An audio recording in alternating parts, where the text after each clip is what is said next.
this weird craving for chicken livers.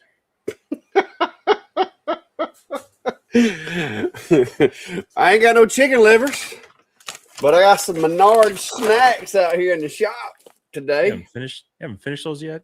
No, but man, they're good. I told Brandy, I'm like, what am I gonna do when I run out of them? I'm gonna have to go online and order them, I guess. Does Menards sell online? Because this stuff's actually really good. Like I think peanuts out here typically, but this stuff is like I don't think they ship. They you can order online and pick up. But you need to swing by and you forgot something. So if you just want to stop by, grab this. Grab another bag then. Yeah, I don't know if I'm gonna be driving. You can mail that to me. I'm like, I may get you to go by Menards and grab a bunch of bags of this and just ship it to me if that's the case. If I can't get them to ship it, because I'm telling you, this stuff's good. It has replaced my peanuts out here in the shop because this is kind of my, you know how when you get busy on a project or whatever, you're working on something or you got that thing that you just can't quite get through with it, and you're like, man, I'm kind of hungry. That's what this is for, and so. It's worked really well. But I'm down to about right there. Something like half a bag. But yeah, that was a good purchase. And of course, those of you that don't know, I got me a Menards little bucket. Just so that I could say I've been to Menards. I didn't get a pizza because they were frozen and we didn't have a pizza oven. But I did see the pizzas and I did get snacks while I was there. So yeah, got my little bucket. I'm gonna have it hanging over here by the 3D printer. I've already found a place to hang it. I'll show you.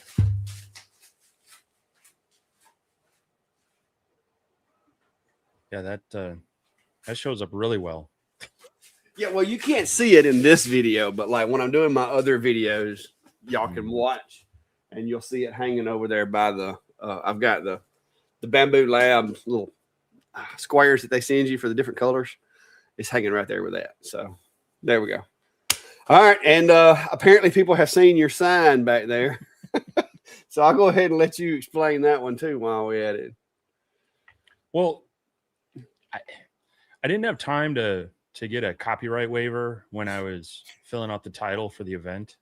And so, no, actually, so I don't know if you can see that there, but they asked, what is the name of the meetup? I said, Maker Meetup with Ventari and Clack. It says Clack right there, even if it's kind of fuzzy. Yeah. My guess is autocorrect got them. They were printing up just a few signs to direct people back to the meetup. And but they got Ventari right. I mean, well, yeah, because the only thing you can confuse that with is Venturi. But yeah, it was on all the signage coming into the meet and greet. But yeah, but it was a good time up there. So it was a long trip. 40 hours of driving in a week, like in less than 7 days. I think it was 5 or 6 days. I did 40 hours behind the wheel.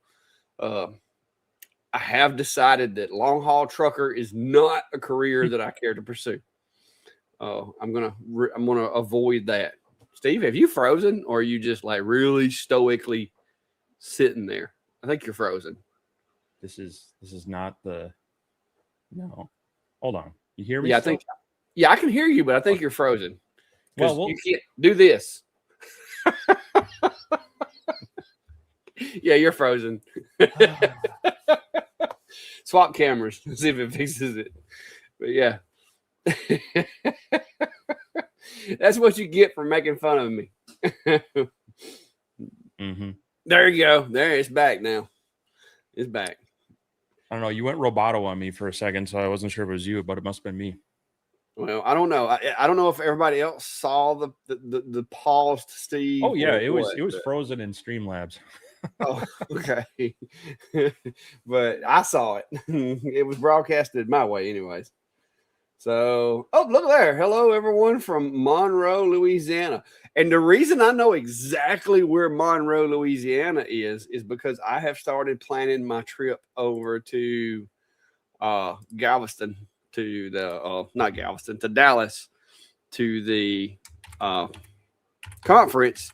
And I was trying to figure out exactly where the halfway point would be so that I could, plan my gas and snack stop and everything. And coincidentally, it's in Monroe, Louisiana. is the halfway point between here and there. So yeah, so I'll be coming through Monroe, Louisiana. What, the 27th, right? Ain't that right? It's the Wednesday before the event. So 26th. Yeah, because I was like, yeah, because I was 27th like, is Thursday when it starts. yeah, I had pulled up the map and I'm like, okay, I'm going through Selma, going all the way over through Meridian, and I was like, where's the halfway point? So if you look at me and you look over there, between these two, if you zoom in about I'd say about right here is about halfway. So if you zoom in, there's Monroe. So I'll be coming through there over to Shreveport on my way to Texas. So that's gonna be the ride right there. It's gonna be 9 hours and 54 minutes, which after the last week's driving that I did, that's nothing. Like I got that. Like I can do that easily in a day because I was logging about 10 to 12 hours a day coming up there to see you. So there it is. How long a drive is it? It's saying 9 hours and 54 minutes by Google. That's assuming I have no delays. Yeah, it's much closer than what you got if you're going to drive it. Because if you drive it, you're looking at, you got to be close to 18 hours, I would think, 16 hours. No, it's 16 to yours. I think it's 14. Let me check here.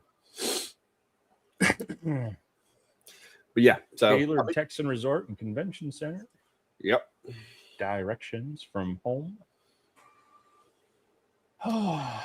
13 hours and 51 minutes.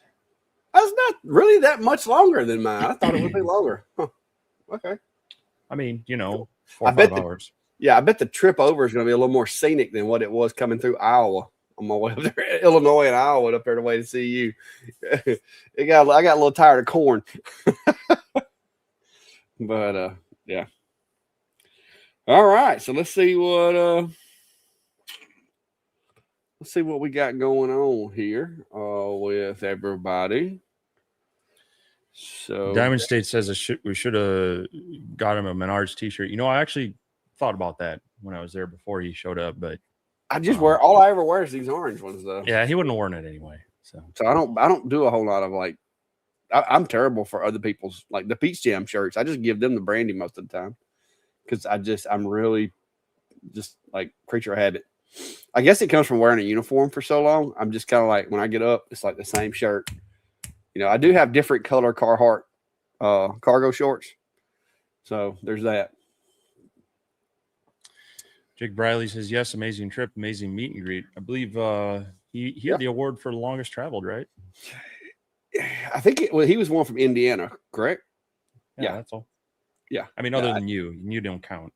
I was going to say, I didn't count, but yeah, we had one from India. I think it was, 5-6 hours. And then there was another lady that said she had drove 3 hours, which is impressive. But yeah, it was good to meet everybody and get to Indiana is farther than 5 or 6 hours. I thought he told me it was, I thought he told me it was grossly speeding. Yeah. I thought he said it was 5 or 6. Maybe it was longer than that. 5 or 6 hours gets you from my place just into Illinois. We left. You got a whole nother state. We left your place and went to Chicago, kind of went and found us a place on the beach of the lake that we didn't, felt like we weren't going to get robbed at. And then we went from there to down into Indiana that day. So, I mean, the traffic was pretty good. There was a lot of construction, but most of the construction wasn't until we started southbound. We got on 65. It was terrible. Yeah, you took about the worst way to.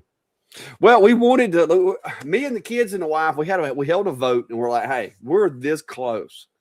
Like, we can go see Chicago. We can go, like, if nothing else, just say we've been there. We saw it. We've kind of got, not planning on getting out, walking around, begging to get mugged or anything.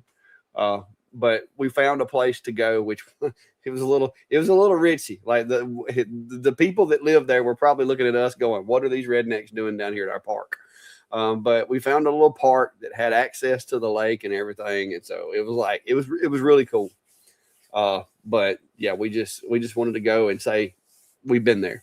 Nobody wanted to I even was like, hey, we go down to, look at the baseball field or baseball stadium and this, that, and the other. And everybody's like, no, we're good. We're good. we'll just see it. We'll just say we've been here and we'll keep riding. And so that's what we did. And then we got all the way down. Like I said, got into Indiana and it started getting to where the distance between motels was getting further and further. And I'm like, okay, we got it. And Brandy's like, you need to stop now, because if you don't, you're going to get one of those stretches to where it's like 3 hours and then you're going to be wishing you had a. And so we went ahead and stopped in, I think, like the middle of Indiana somewhere, and got a room for the night and just got up the next morning and got back after it. So yeah, it was it was an enjoyable trip, but it was work. And Brandy and Abby kept asking me, hey, you want us to drive? And I'm like, nope, I drug you guys along on this. I'm going to take it for the team, and I'm going to do the driving. So I drove every mile. It wasn't too terrible though. So what else we got going on? David Allen's asking which day is going to be the meetup at the next level event. I don't know that we're going to have a specific time, but we may look at the schedule and see if there's like a after hours, like a cocktail bar place to hang out or something. But we're going to be kind of available throughout the event.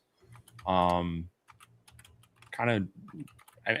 probably poke our heads into some of the sessions and such, but we're mostly being there to network with people, hang out, talk with vendors, and just get to meet and greet and network ourselves. So, but we will kind of take a look when we get there. We not knowing the lay of the land and the schedule of everything, where it's going to be hard to like say this here now. So it might be a little bit more of like, hey, pay attention to our Facebook pages and such, and we'll try to give warning each day, like, hey, we think we're going to be here during this time if you want to come stop by and hang out for a bit.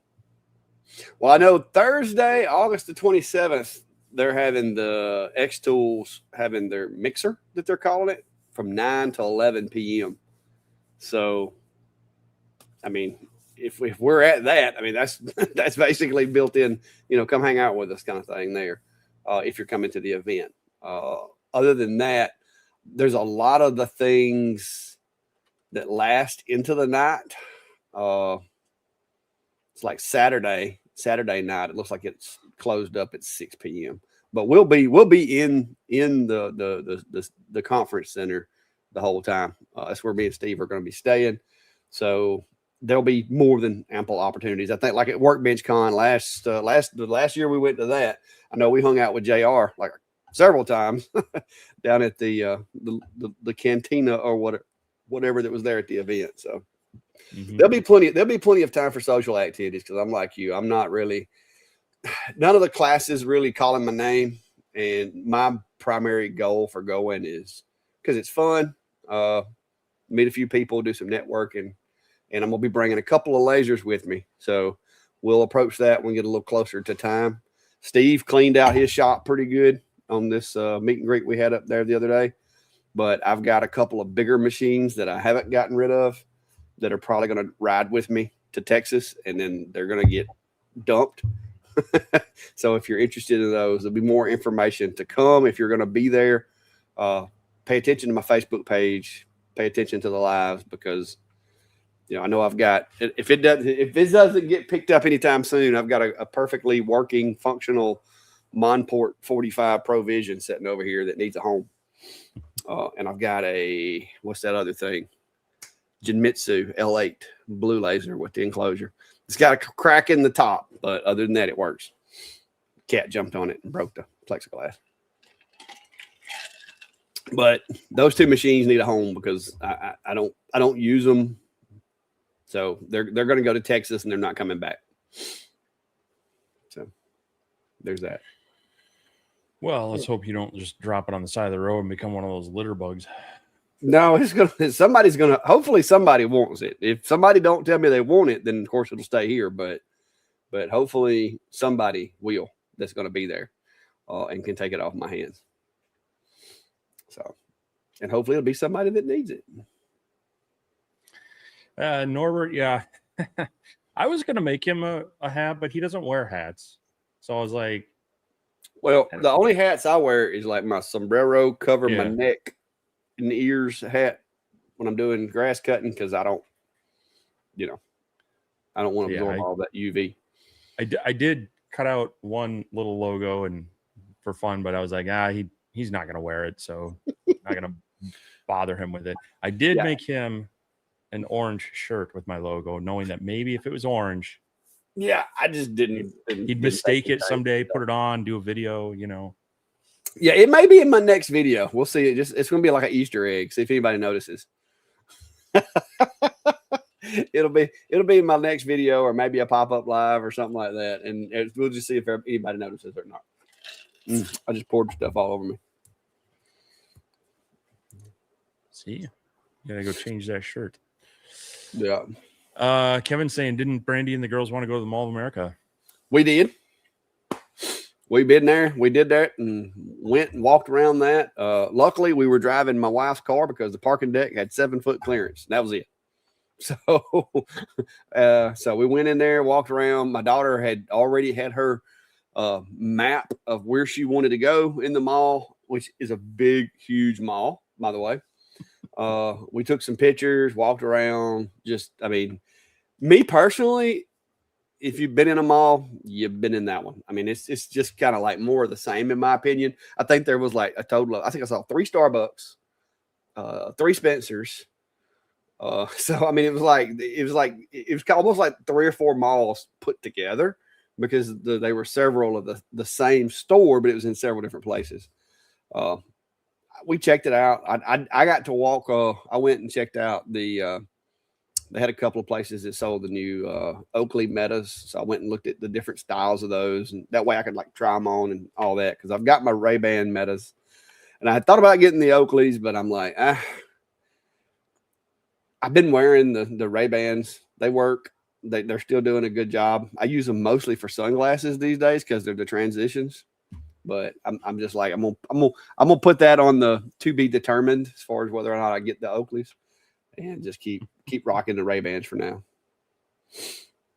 So, but yeah, that's about it. Well, yeah, it's changed over the years. Things have come and gone. There used to be some different, specialty stores.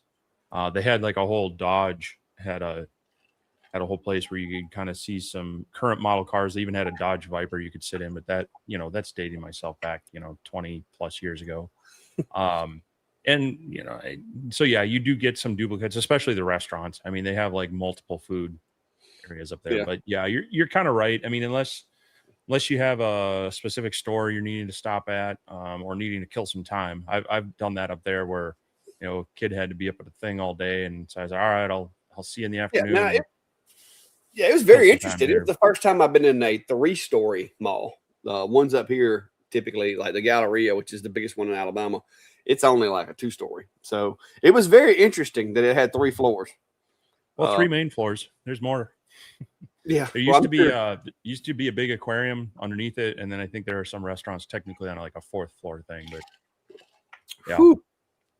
But yeah, it was the main area that we walked. It was like there was a floor above you and one below you, or vice versa.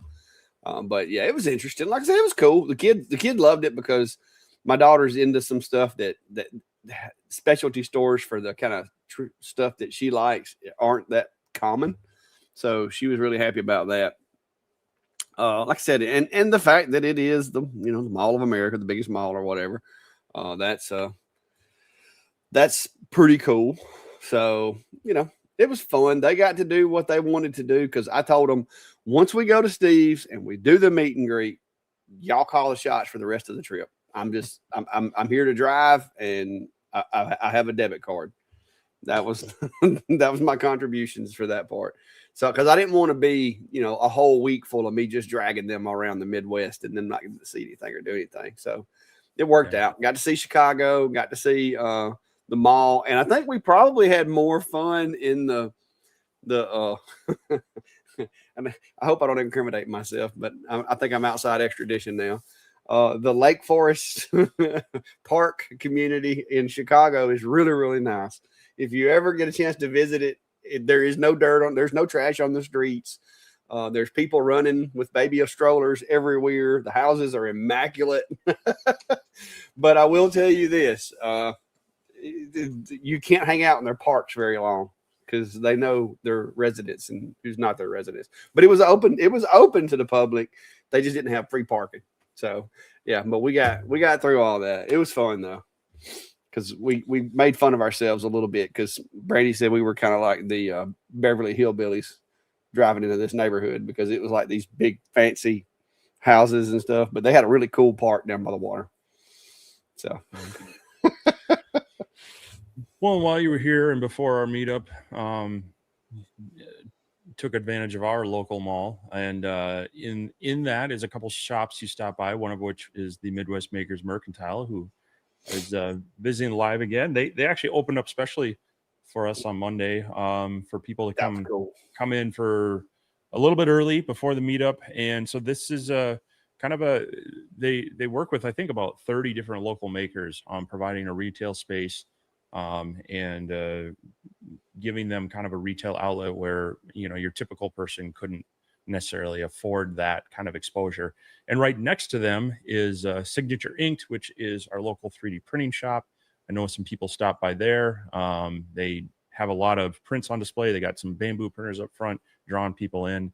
And of course, my favorite thing is at the back, they have a very nice selection of filament. As a matter of fact, I stopped up there yesterday to grab some filament that he needed, and chatted with both of them for a while. And so it's great to have them as a resource here in my local community. We had some good conversations both at the event and then also myself with them here, just talking about, how can we do more of these meetups, or how can we do some things that might bring some people into, the 3D printing and maker stuff as well. So love seeing that support. Clack and I are that way. A lot of other creators we talk about with, support each other and promote each other. And it's nice to see that at the local level as well. Yeah, it was definitely cool. And I told them, this is something that kind of blowed me away, was when you walk in there, because I've been to a lot of these places where, you rent booth space and everybody has their little booth, and it's usually, kind of laid out in like an 8x8 or a 10x10 area and all that. But their spot didn't have that feel. Like it had like the Cracker Barrel General Store or the you know what I mean. It was like a lot of handmade and makers made stuff, but it was put together to where it didn't have that flea market type feel. It felt more like a general retail facility. Like an old time general store kind of thing. Yeah, and so I think they did a really good job of that. But it was cool. There was some really nice looking stuff in there for sure. And then of course the 3D printing store next door. We don't have nobody in the county that I live in sells anything to do with 3D printing. I can go to Prattville and have a Hobby Lobby there, but that's the closest thing we got. So it is definitely good that the community up there has those things. Yep. And if I ever win the lottery, maybe we could have something like that. Well, there's a few real questions here for us. So Rob Wilson says, Clack, my new bamboo P2S is on the way to me. Any advice? Dry your filament. Make use of the filament dryer that's built into the AMS. If you got the AMS too, I'm assuming maybe you did, because it's really, I would advise you to, if you have it already, go ahead and get the AMS 2 Pro. Maybe you're spacing it out where you can budget it a little bit better, which I understand that too. But the AMS 2 is definitely an advantage because of two reasons. I was gone for a week and came back, and the X2D was sitting at 2% humidity, and the P2S was sitting at 1% humidity. And I'd been gone for a week and hadn't done nothing with them. I dry my filament and I load the AMSs up with desiccant. And then when I dry the filament, it dries the desiccant at the same time. And so it keeps filament really, really dry. There's a few things that I would probably print, just some accessories for the machine, like your little accent pieces, all that stuff's in Maker World. But just do the calibration and start printing. Like the first prints are probably going to be some like custom little pieces to set in there, or some desiccant pods or something like that. But if you're going to make desiccant pods, word of advice, make them out of the highest temperature filament that you plan to use. So if you plan on using ABS, you need your desiccant pods need to be made out of ABS. And the reason is you don't want to put those desiccant pods in your AMS. And then when you're drying your filament, you melt your desiccant pod, because if you print them out of PLA and then you're drying ABS, the temperatures of ABS could soften up the PLA enough to compromise your pods. But that's what I did. My X2D has ABS desiccant pods. My P2S has PETG desiccant pods, because I don't print. If I'm going to print ABS, I'm printing it in the heated chamber machine, not the P2S. So, since we're talking about your 3D printers, there's another one. Clark, on the X2C with the dual nozzles, are you able to utilize the entire 256 millimeter cubed work area on a single color print? Yeah, as long as you're not. Matter of fact, I've got it pulled up now with a file on there already, because I'm printing some Bigfoot. I've been working through some issues, and I'll show you this. As long as you're not using, like, if you're not using but one nozzle, you use the whole bed. If you're like with this, the build plate sets in here like this. So this little left strip right here can only be reached by the main nozzle. The main nozzle can reach everything. The auxiliary nozzle can only reach this non-shaded part. So the only thing that I use the auxiliary nozzle for is support material. So like on this print here, you can see that I'm running PETG for the main part of the Bigfoot, and then I'm running orange PETG for the text, and then I'm running the support material just for the interface layer between the supports and the part. So matter of fact, where's my preview?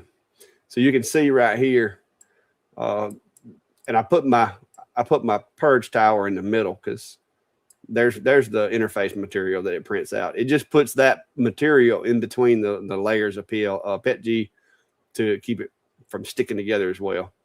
So, and you can move the purge tower and put it wherever you need to. Like if you got a space like this, you can just drop it in the middle there, because if I tried to move it to one of these corners, it was a little tight. But I can put it right there in the middle, no problem. So I'm actually running that machine right now as we speak. That's not it. That's old. There it goes. So it's printing the supports and everything in the bottom plate of one of my Bigfoots currently. So yeah, I did find one thing with the X2D. If you're using support material, there's a little bit of a hang up, and I think I figured it out. I think I got it working. There's a little bit of a hang up. If you're using PLA support material for PETG, the PLA triggers the auto cooling function. When it swaps over to the support material, it triggers the auto cooling for the chamber, and then it just like, it will destroy a print on PETG because it cools it way too fast. So it'll cause elephant foot and everything else with it. So I went in and changed the settings for my support material from soft point of 45 to soft point of 60. And from what I read, that should trick the system into not cutting on auto cooling and default over to the settings in the slicer, which I've adjusted to better suit working around PETG. So we'll see how that works out. If that works, that may be in my video that I'm going to do, because I haven't done a review video on the X2D yet. I wanted to get some hours on it, which I think I'm several hundred hours on it now. So I feel pretty confident it's a good machine. There's just, when you start mixing and matching PLA and PETG and the automatic features and stuff like that, it can get a little complicated. Other than that, X2D, P2S, either one of them, great machine. I got both of them. Chuck Pedersen's asking, Clack, do you get royalties when Saint Smart uses your videos in their advertisements? No, Steve either. I mean, I don't know if y'all have noticed, but between me and Steve, if you watch Adam Stack, Genmitsu, X-Tool, like a lot of the companies will use clips of our videos.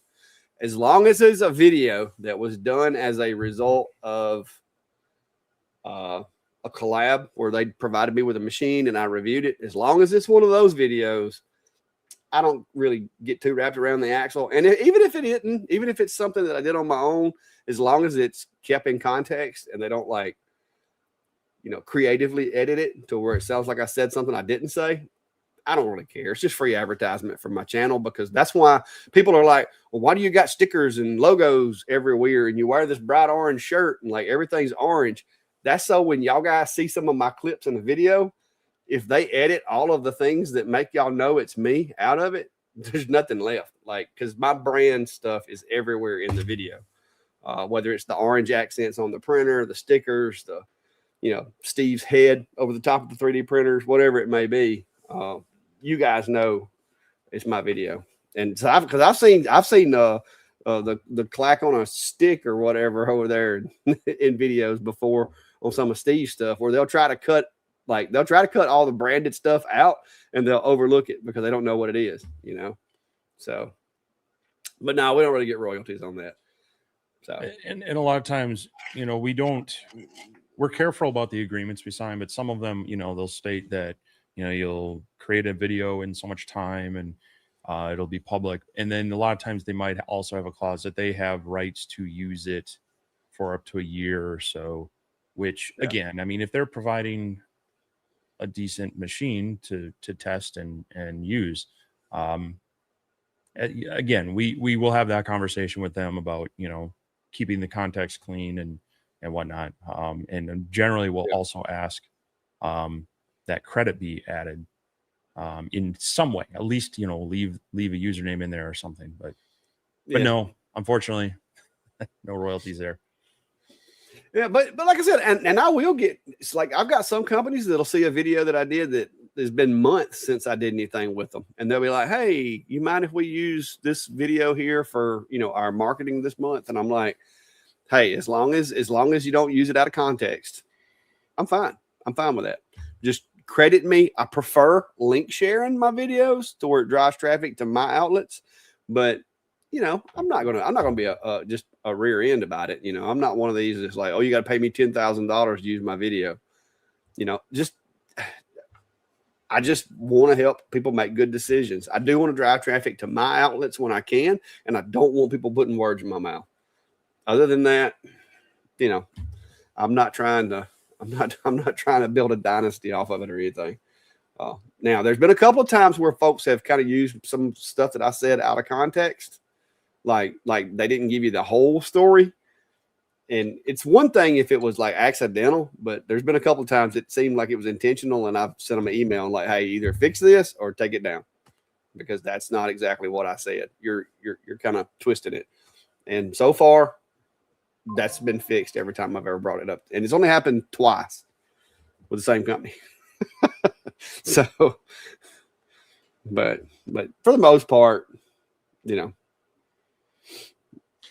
So Mark's asking, have any of you tried doing anything with the Gridfinity system for organization? And I tangentially have. So one of the printers that I took a look at a few months ago was the Anycubic Cobra S1.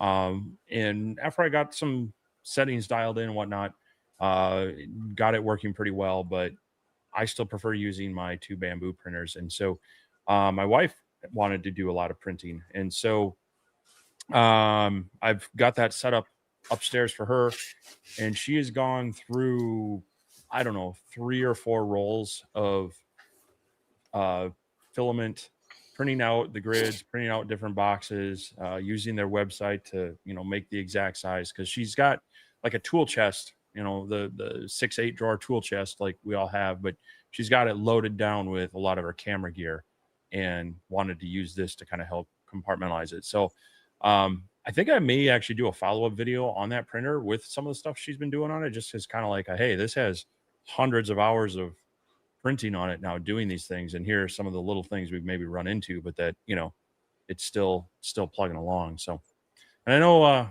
Clack's a little obsessive about his organization, so he can share a little bit too. Yeah, I redid my my bathroom drawer that I had made a very crude organizer tray for long time ago when I first got my sawmill. I redid it with some Gridfinity stuff, but mostly just little. I was trying to see if I had a picture of it, but all I did was basically like I did some boxes that were like 1x3, you know, 2x4, 2x2, just little small 70mm grid pattern. and it worked out pretty well. I don't guess I have the pictures anymore. I shared them on my Facebook page, but yeah, it's a good use. Like when it comes to organization, I'm not crazy like just making boxes like dedicated for any particular one thing, like where this box only holds this. But it is really nice to be able to if I wanted to. Like I had my Q-tips and stuff like that in that bathroom drawer. I built it to where like you can set them in there and they stand up, and I ain't got to go like over to the little closet and get them out. I mean, it's pretty neat. 3D printers are like they're going to be like the next microwave. Like everybody's going to have one eventually. Like I can remember when I was growing up, not everybody had a microwave oven, but I think 3D printers are going to go the way of the microwave, and eventually everybody will have one because it's going to be as simple as you go to the screen and like you can like literally just download files from there and hit print, and you don't even have to have a computer, which you can do that now on the phone. So I think eventually it will be like you break something and you can buy it, and like instead of having it shipped to your house, they just send you the file to fix it and you hit print. I think the days of the replicator is coming. So next thing you know, they'll come out with like proteins and vitamins and stuff that you can print your own broccoli or something. Well, they've already been doing some of that with it's not as quick as Star Trek and whatnot, but yeah.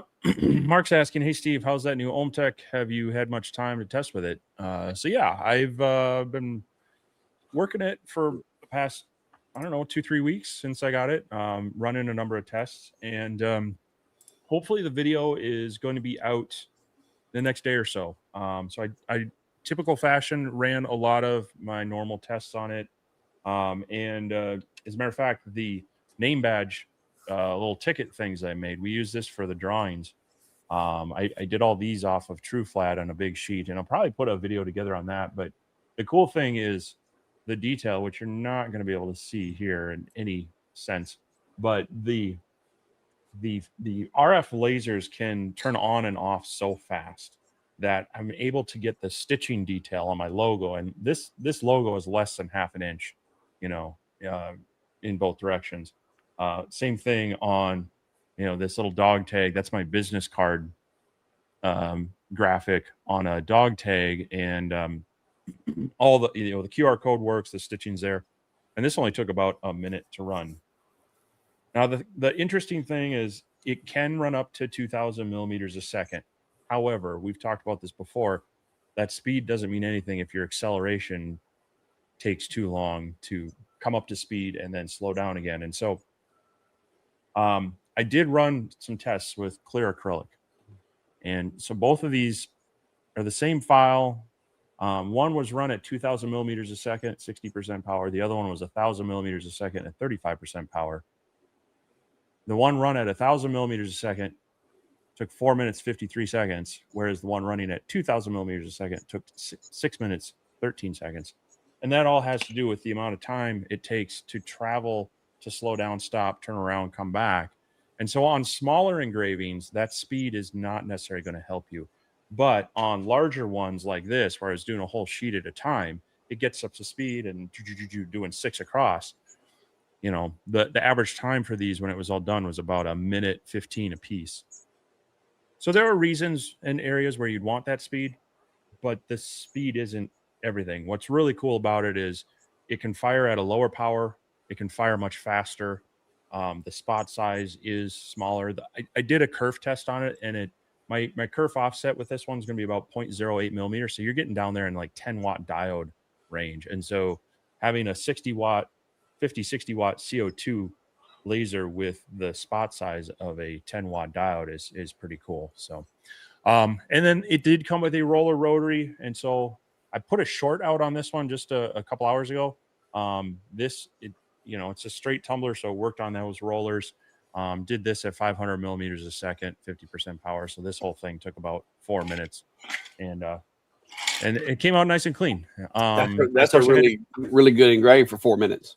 Yeah, and I had to. I mean, of course, I had to clean it off because if you if you expect it to come off the laser this way, you're going to end up with a black stainless steel cup. Yeah. But no, I'm happy with it. As far as the performance it's been doing, it is a little bit louder than your typical laser. I ran just a app on my phone to see what it was reading, and it wasn't terrible. It was around 60 to 64 decibels. So, less than a vacuum, but a little bit more than your typical lasers that you might be used to. So, but yeah, it's very cool technology as far as the differences between a traditional CO2, a glass CO2 source, and the RF. But there is a cost to it, and so video, like I say, video should be out hopefully tomorrow or Tuesday, and you get to see more on that. And then yeah, I'll be doing some more things with it, just kind of really test it out. I do want to see. It should work with a chuck style rotary. I just have to get the right adapter to go from the chuck style to the 4-pin aviation plug, and then I was going to say, did they send you that flat roller with theirs? The flat roller comes with it. Yeah. It says like, can you unplug that one? Because that's what I did with my own tech. Was I unplugged the pigtail from that one and used it with another rotary. So I don't know if that one's not built in. The one that I had it plugged in. Oh no, that was built in. Never mind. That wouldn't be hard. But I've got the adapter for the X tool. Yeah. That goes to the P3, and that's an aviation plug. I gotta just check to see if the wiring is right. So yeah. But either way, I should be able to get an adapter cable to maybe hook up. Just go ahead and get you one of the more expensive ones. Get you a Rotoboss. There's a Pyburn. Someone has one locally. It's been on Facebook Marketplace a while. I think they're still asking $900 for it though. Golly. But yeah, I warn you too. It's a heavy laser. If you've had one of the the original Polar or the Polar Light, Polar Plus, it's probably almost twice as heavy. Yeah. So it's a bench top laser. It's gonna need it's a real sturdy bench top, right? Real sturdy bench. Yeah. I think we got clarification. He said he drove 9 hours from Indiana. Yeah, that sounds a little bit better than. I couldn't remember how far it was. I know there was. I heard somebody say 5, and I heard somebody say 3, and I guess he said 9. My days run together sometimes, but yeah, it was a fun trip. So I said a couple more comments, and if you guys, if you've never been here before, if we miss your comment or if you have a question and we miss it, feel free to throw it back up there. It helps if you put question marks in front of it. That way we know that you're talking to us and not like having a conversation with other people. So, and Billy's saying, give me a call when, did I just cover one up? Billy's saying, give me a call when you get to Monroe. Billy, you're going to have to, it'll be quick because that's just going to be a fuel stop or, stretch my legs stop. But I'll try to let everybody know when I'm going to be there and pick out a location or whatever in case you are available. But that's it. So Kevin's asking how the air conditioning is working. And I did a few weeks ago, I got a portable unit and install it. Yeah, it's been working pretty well. So I can get that to show up. The bottom number's there. The current temperature is 70. The high that it's been in here today is 77. So that was about about 4 hours ago, about 3:30. I finished up some editing. I came out here, or I remotely turned it on to start cooling down. And so, yeah, it's brought it down 7 degrees and also about 3 or 4 points of humidity as well in that time. And so it's definitely helping out a lot. I wouldn't have been able, so I was assembling this today. That thing's kind of heavy. And so it's a lot of unboxing, and yeah, that would have been a very uncomfortable job. So we got another little bit of a heat wave coming through this week. Luckily, it's not going to be as humid as the last one. So we'll see how it goes, but I'm probably going to do a follow-up video on that. Just to kind of show people what I did as an interim between the full-on mini split nothing. This seems to be a good kind of medium kind of stopgap that's keeping things cool in here. So yeah, it's working well. I'm glad it's in here because yeah, I would not have been out here getting that stuff done today. But yeah, speaking of other things I've been working on since I finished up the Tech video and did the edit mostly today, getting the Onefinity Gen 2 Elite out, replacing the original Gen 1.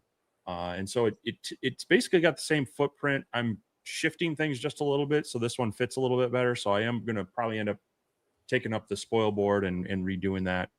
But yeah, that one we'll keep getting the build going through the next few days, and hopefully be able to share some stuff on that within probably some sneak preview type stuff here within the week. But we'll get the kind of the initial build, initial cut video out there, and then we'll throw some good projects at it, because this one it's also got the Redline controller with a little HMI touchscreen. It's got the Redline 80 millimeter spindle on there. It's quite the upgrade for me. So I'm gonna have to throw some of the big slabs at it maybe and see what we can do. Has the other one found a home yet? It has not. It is available. So if anyone locally ish, it is torn down. It doesn't take up a lot of space torn apart. But once you get it assembled on there, it's a 4 foot wide by 32 inches deep, I think, but it takes up about 4 feet deep as far as space you need for it. So if anybody's in the market for a used Onefinity with the robot, whatever, BuildBotics controller, Steve has one. Send him an email for now. Yeah, send him an email. Robbie says, Clack, have you got your 01 Omni yet? No, and I'm assuming that I will be.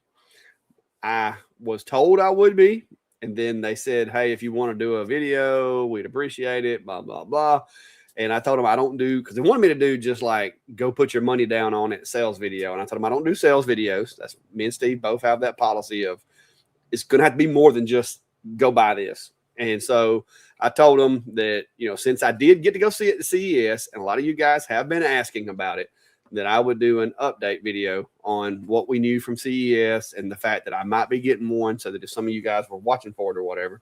And they said that was cool. Because like I said, I'm not under any contract with X-Tool. That's why the X-Tool machines kind of disappeared from around here for a while, because they, I guess, wanted me to do this thing that they were wanting me to do, but I didn't do it. But they finally decided that they're just going to work through that and overlook it, and we're going to continue as if we have in the past. So I have an email where I asked and confirmed that, yes, I'm supposed to be getting one. So if it doesn't show up, then me and X-Tool may have a discussion that needs to happen in the future, because I told them before I do a video saying that I am getting one, I just want to confirm that I understood correctly. And I have that video or that email, and I have that email saved, because I told them I don't want to be, I don't want to be played, and I don't want to lie to my audience about whether or not I'm getting a machine. So it's like, if you don't want to send it to me, that's cool. Just tell me now. But they reached out to me on it. I did not reach out to them. They simply sent me an email and said, hey, we want to send you this machine.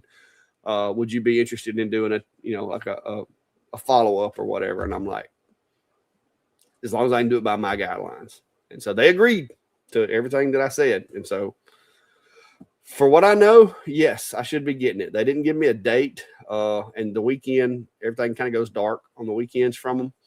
So I figure in the next couple of days, I'll probably hear something back from them, hopefully. I know there's a lot of people that have them, but the machines that are out there right now are beta machines. And I told them I do not want a beta. I do not want a prototype. I do not want an unfinished product. I want the machine that is going to the consumer is what I want. I've had enough of dealing with prototypes and, first releases. So the machines that you see out there currently, from my understanding, most of those are beta machines and have a lot of prototype-ish things about them. So the one that I'm getting is a production machine. Supposed to be. That was the arrangement. Because I don't like messing with betas no more. It's just because they change things, and then like me and Steve both have had lasers that they send us the laser, and then they send us a rotary, and now the rotary won't work with the laser because the laser used a different controller because it was a prototype. And so I don't like doing videos on machines that aren't what you guys are going to be getting. Sometimes I don't mind doing it if it's like something that's really unique, really different. But in this situation, I told them that I would prefer to wait until, you know, the good units or the consumer grade units were coming out. So we'll see how it works out. Maybe they were, you know, being truthful. I don't have any reason to think they weren't. So we'll see. Yeah, and I seem to be in the doghouse with them because they've been going through some stuff for the past year. Yeah, I don't know. I'd actually reached out to them about because they're doing their I don't know, whatever they're calling it, their Smoke Fest, Maker Fest tour thing. And I had reached out to my contact early on when they published that and said, hey, I see they have one of these in Minnesota. Can you tell me more about it? Is this open to the public? Is this something I could go to? And they didn't look at the details. They thought I was talking about the one that weekend in LA. So they sent me all this information for that one. Yeah, it's great here. Connect with this person and do all this stuff. And I'm like, no. Talking about the one coming up in Minnesota in June. And they went silent on me. Yeah. Nothing. And I was like, and I tried to reach out again and nothing. And I'm like, okay. And I've been busy with other things. And again, I'm not going to beg for it. Yeah, so I don't know. They've been changing things. They've been changing people. Maybe I got lost in the shuffle, but I haven't heard from them in a few months. So I'm just kind of doing my thing with everything else. I've been plenty busy without the stuff. So I don't expect an Omni One to show up on my doorstep ever at this point. Yeah. Well, like I said, they went dark on me for a while. I know they went from the way it used to work and the way it has always worked since I started working with Xtool was you had a contact. That contact was your line of communications with Xtool. All things Xtool went through that person. Well, what was it? About a year ago, right after CES, the first year, they kind of recompartmentalized and they like, instead of me having one contact, then they went to this thing to where, okay, there's a person for the Omni One, there's a person for the S1, there's a person for the P3, there's a person for this. And when they start doing that, it gets convoluted. And then of course they started sending me this thing about, hey, sign up for our Xtool partner program and we'll be sure to send you all the latest machines, but you got to do 16 videos. You got to do 4 of them about our, you know, our Christmas sale, our Thanksgiving sale, our Black Friday sale. And I'm like, I don't do sales videos, so I'm not signing your contract. And so for a while there, I didn't hear from them. It wasn't until the F2 and the F2 UV came out that I even heard from them. And then they reached out. We're like, hey, we want to send you this. And I'm like, okay. And I was waiting on the, you know, the kind of the catch, but there was no catch. They just sent it to me. So I'm like, okay, cool. They moved on. Well, then they reached out after that again with the contract. And I'm like, no, I'm not doing it. If y'all take this out, I'm good, but I'm not signing for this. And so they went dark again until recently. And I've got a different contact. And I think I might actually have a better contact this time. I'm going to be honest with you. The person that I've been communicating with lately is like low pressure. Hey, that's cool. If you don't want to do it, we'll do it a different way. So I kind of like the vibe that I'm getting off of that person better than the one I had a few months ago. So we'll see. Like I said, I'm not anti any company. I'll work with any of them as long as they're, you know, understanding of my ethics and standards.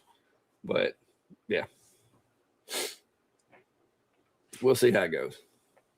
Yeah, and I'm not saying I'm anti Xtool either. As a matter of fact, I literally placed my own order because I'd been asking my contact for the long lens kit for the P3 because I want to do some testing and some explanation. I'm tired of seeing horrible and bad information from other people making videos that don't know the physics and the technology behind why you would use the other lenses. So I went ahead and bought that because I also want to do some testing on that alone myself and see how that might improve its cutting as well. So I'm not anti X tool either, but they're just their communication and their stuff has just gotten weird. So I'm just like, whatever, I'm gonna do my own thing, and if you want something sent, reach out to me. So yeah, like I said, this new contact, I've got confidence in this one. Hopefully, no, I have not entered. Oh, go ahead. This jumped around a bit. All right, I don't know what you clicked on, but I was going to click on this one. That's fine. Ed's asking, of all the UV lasers you've reviewed, which one do you recommend? I've only used the Com Marker, both the Omni 1 and the Omni X, which there's minor differences between them, mainly the addressable Z that allows it to do the subsurface engraving on K9 crystal. And they're fun. They're nice. Those are frustrating because of they do require a lot of cooling, and the early models that I got of each one, they're just, the fans are on. They don't have like a thermistor. They don't have a, PID. They run full bore. And so you use it, and then when you're done, you turn it off so you don't have to listen to it anymore. Yeah. Out of the ones I have in the shop right now, the X tool is my go-to. It has it, and there's two things that make it stand out from the Omni 1, which is a great Omni 1. If you're a light burn only, I'm never going to use X tool software. Omni 1 works great for flat engraving. You're not doing inner crystal with it. You can do glass, but you're not doing any inner engraving with the Omni 1. The Omni X, it's not a bad machine. Me and Steve both had some issues with calibrating it after we changed from the 5 to the 10-watt machine. But now that was part of that whole, we took some beta machines back then when they swapped it to the 10-watt. We had a perfectly working 5-watt. They upgraded us to a 10-watt, and some bugs rendered, in the process. We got those mostly resolved, but my big hang up with that machine is still, it has no framing laser built into it, and it's hard to see that UV laser unless you're engraving something white or really close to white. And the software's a little limiting. I could probably get through the software a little easier if I had a framing laser on it. Other than that, the Omni X does what a UV laser should do. The X tool, between the camera and the framing laser, it's just so simple. That and X tool holds your hand and shows you illustrations when you're setting the crystal up and positioning it and all that. It's a little more, it's less commercial, more consumer. So I think it's a better fit for most people. Like I said, unless you've just swore off any software other than Lightburn, and then you better stay away from the X tool UV because it doesn't work with Lightburn. Now, with that said, I'm thinking that this little guy right here, when I get my UV module, may be a contender for number 2 spot. It could even get number 1. I don't know yet. But so far, the Creality T1, I've been running it. I've got the 20-watt fiber module for it currently. And they're going to send me the UV kit for it. I think they said in another week or two. So maybe at the end of the month. I think it was the end of the month, somewhere around the end of the month. I'm supposed to be getting the UV module for it. I like the machine, and all you really do is you push a button, it pops, it raises itself up. It's got an eject button on the top, kind of like an old 8-track or something. You push the button, it releases a lock from the module. You slide the module out, put the covers on it, take the other one, slide it in there, and then push down on it till it snaps, and then it lowers back down and goes back to work. There's some calibration that has to be done. So it's not as versatile as, say, some of the dual beam machines, because you do have to swap that module and there's some calibration. But so far, the camera is accurate. Everything on it works. So it could be a second place or a contender for first place in the UV category. I don't know yet, but if that module shows up like they said it would, we'll find out in the near future. But I do like the machine overall. So far, my experience with the Creality T1 has been good. So, 3 Dogs Custom Engravings asking, which 3D printer would you recommend for single color print jobs? How much poop is there? Single color? Well, if you're just doing decorative things and small things, the A1 or the A1 Mini from Bamboo are going to do a lot for you. Those will print PLA, PETG. It is a sling bed, so if you're getting into like taller or they have some height to them, that can cause a little bit of issue. That being said, I still use mine a lot in tandem with my P1S, which nowadays you'd want to jump up to the P2S. That does add an enclosure, which also adds then in some capabilities to do other filaments. And you can get the AMS Lite, or actually you can get the AMS Pro with either one. It's nice on the P1S, P2S series is you can build a little riser and mount it right on top of the printer. Whereas the A1, you can print out a holder for it, but it's a little flexible and rickety. Whereas the other one, it feels a little more solid. So as far as just getting started, bare bones, that's a good one. If you want to have something maybe a little less expensive, maybe a little more flexibility. I know a lot of people that have been really happy with the Centauri Carbon, and that also has the capability to do multicolor, but sometimes the AMS is just nice for run out, swapping colors mid job, things like that. Any of the modern ones for just a single color job, there's usually just going to be one purge cycle at the beginning, maybe two. You're not going to have the poop that's coming out throughout the whole job unless it's having to switch colors on the same hot end. And that's where every layer that it changes color, it's going to do that purge cycle, and you can end up purging more than you actually print. So but for ease of use, and it just kind of works out of the box, the Bamboo printers are still kind of a favorite up there. But there are definitely some other options that do work fairly well, almost as well. But you may like the Anycubic Cobra S1 combo that I got functionally is the same as my P1S, but it took more tinkering. It's a little bit louder in some cases, but it is overall a little bit cheaper at the end of the day. So yeah, the A1 was a really good machine. Oh, and if you're doing single color, there's lots of options. So I'd have to agree with what Steve said. Trying to get.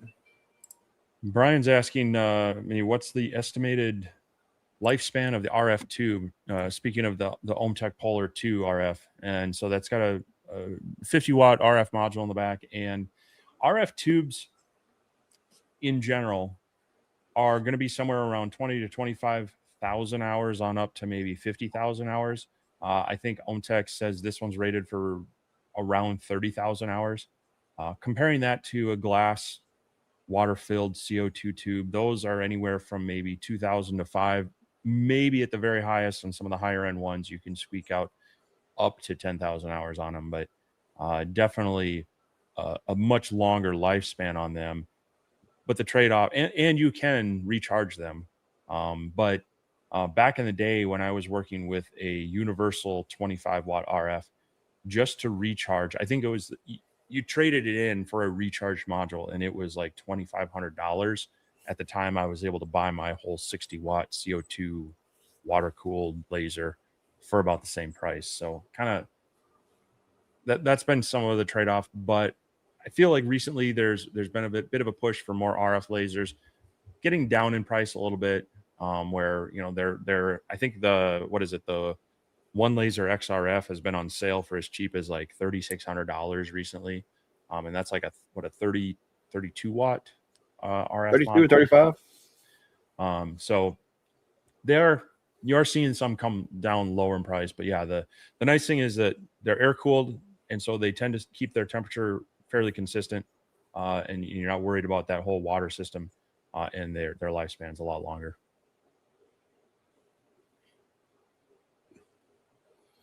I'm trying to go back in these comments. How'd I got behind? SoCal Canyon Racer saying mini splits are awesome and they are standard all over the world. They are very much. And long term out here, I would definitely want to install one. There's just some logistics between getting the power set up right and balanced, and then also the location where I need to get it mounted, the things on the outside. It's just more than I can kind of pull together right now for all that stuff. And so this is kind of the and depending on where you live too, that kind of stuff requires like permits and coding and all that, different codes. Yeah, and stuff like that up too. here, a homeowner can do their own electrical work. It still needs to be inspected and verified. Because I wired this whole garage shop myself and worked with the electrical inspectors on the rough in and the final. But yeah, there are other things about that and whatnot. So, but yeah, if you can, and they're heat pumps, so they do provide some heating in the winter down to a certain amount. Yeah, mine works pretty well. During the summer, I have a few days that it gets like today.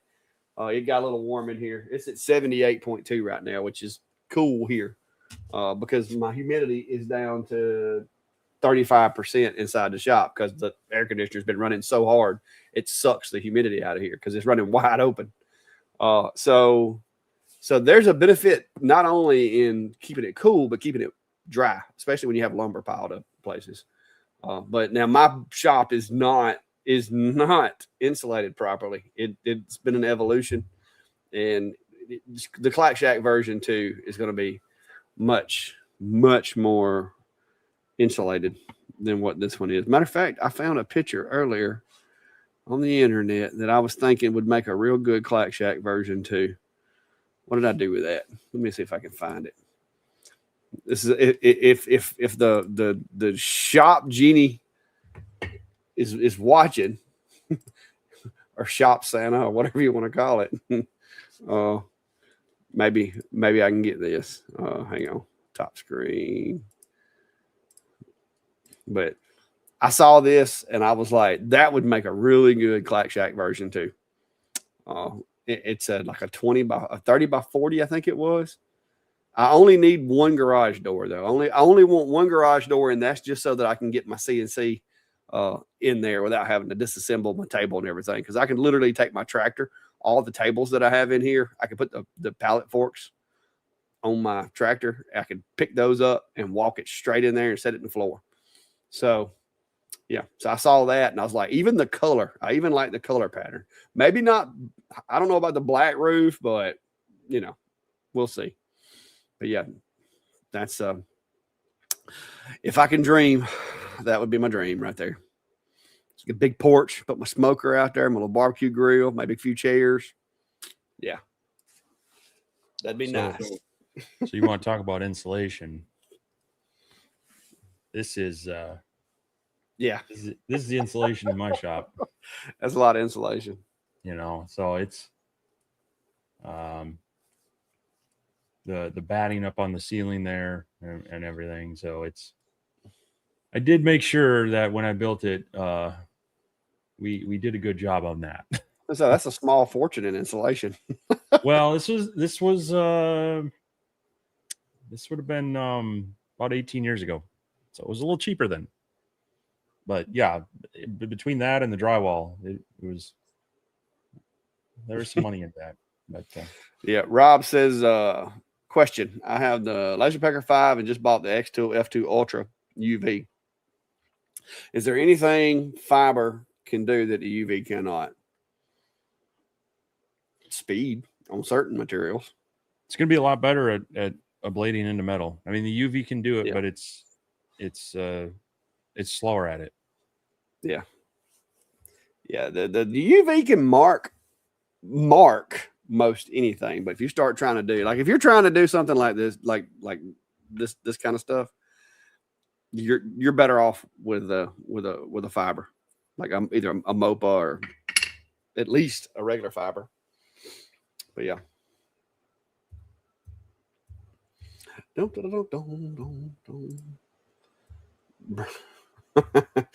Brian said, yeah, I don't know about all that. The folks at the bowling place still called me Clark.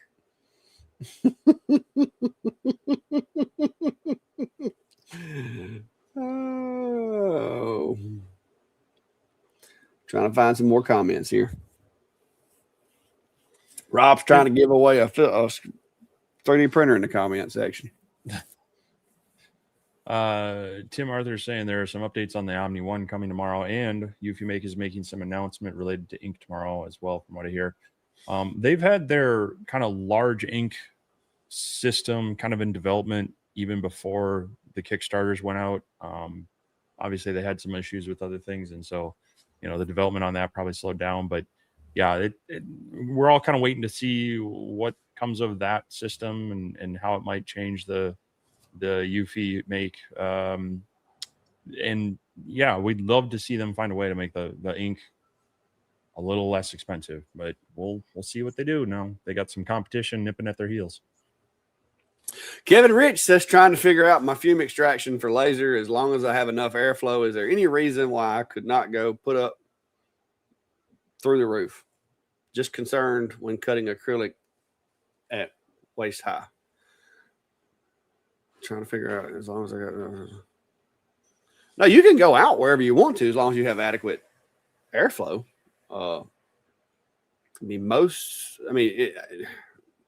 Assuming that your roof's not got holes in it, you shouldn't come back in. But yeah. Now, me and Steve both will have another option for smoke mitigation here soon also. So what's your thoughts on that one, Steve? Yeah, I mean, as long as you've got a decent piping up there. A friend of mine actually did this for a very reason. He had a neighbor who was quite unhappy with his laser cutting, and he was mostly just cutting balsa plywood for model airplane kits, and even contacted the city. The police came out and said, your laser's putting out less particulate and smoke than your average barbecue or backyard campfire. So they weren't worried about it. But for him to be a good neighbor, he did kind of reroute it up and put it out the stack. I think he even maybe looked into some activated carbon filters to put in line just to take some of the smell out. But I would say the biggest thing is just make sure you move enough air through afterwards. Let your fan run maybe a little bit longer. Make sure it actually moves up all the way out. And then, yeah, anything from there, it should dissipate better up above your roof line than, maybe in between your house. But anything that it can sink, it's still going to dissipate down and could get in some windows. So just kind of keep that in mind as far as, where it's going to roll from there. But yeah, it's good to be a good neighbor, especially with acrylic. It doesn't smell great. And you could really irritate your neighbors or even your family or pets or anything if you're doing that real heavy. Yeah. All right. So Maui, I don't know that name. Maui. Yeah. Okay. It's saying, Clack, is that a second P2S I see back there? No, I've got the one on the left on this side. The left here is the P2S. The one on the right is the X2D. Their physical appearance from the outside is very similar. The only telltale is that the X2D is a few shades of gray darker, and the X2D has little tiny windows on the side. I don't know if you can see it. Should be able to see it barely, like right there. You can see there's a little window. That's really the only difference between the P2S and the X2D. If you look at them from across the room, is the window, and it's a little bit different color. Like all of the little accent pieces and everything like that are the same. The fans on the inside, the cooling fans are different, but that's really about all I've saw as for the most part as far as the main chassis build. Santa says, thanks for your video setup. I have a temporary solution tomorrow night to get fiber to the shop. Yeah. Hey, if you can run fiber all the way to your shop, have at it. I have plenty of ways of terminating RJ45. I don't fool with fiber. I haven't been to that training, so I stay away from it. The fiber that I've worked with in my job was already terminated and had the little plug-in snap together connectors on it and all that. So I stick with RJ45, and for what I use network around here for, Cat 6 does plenty for me. I mean, I just have no need for anything faster.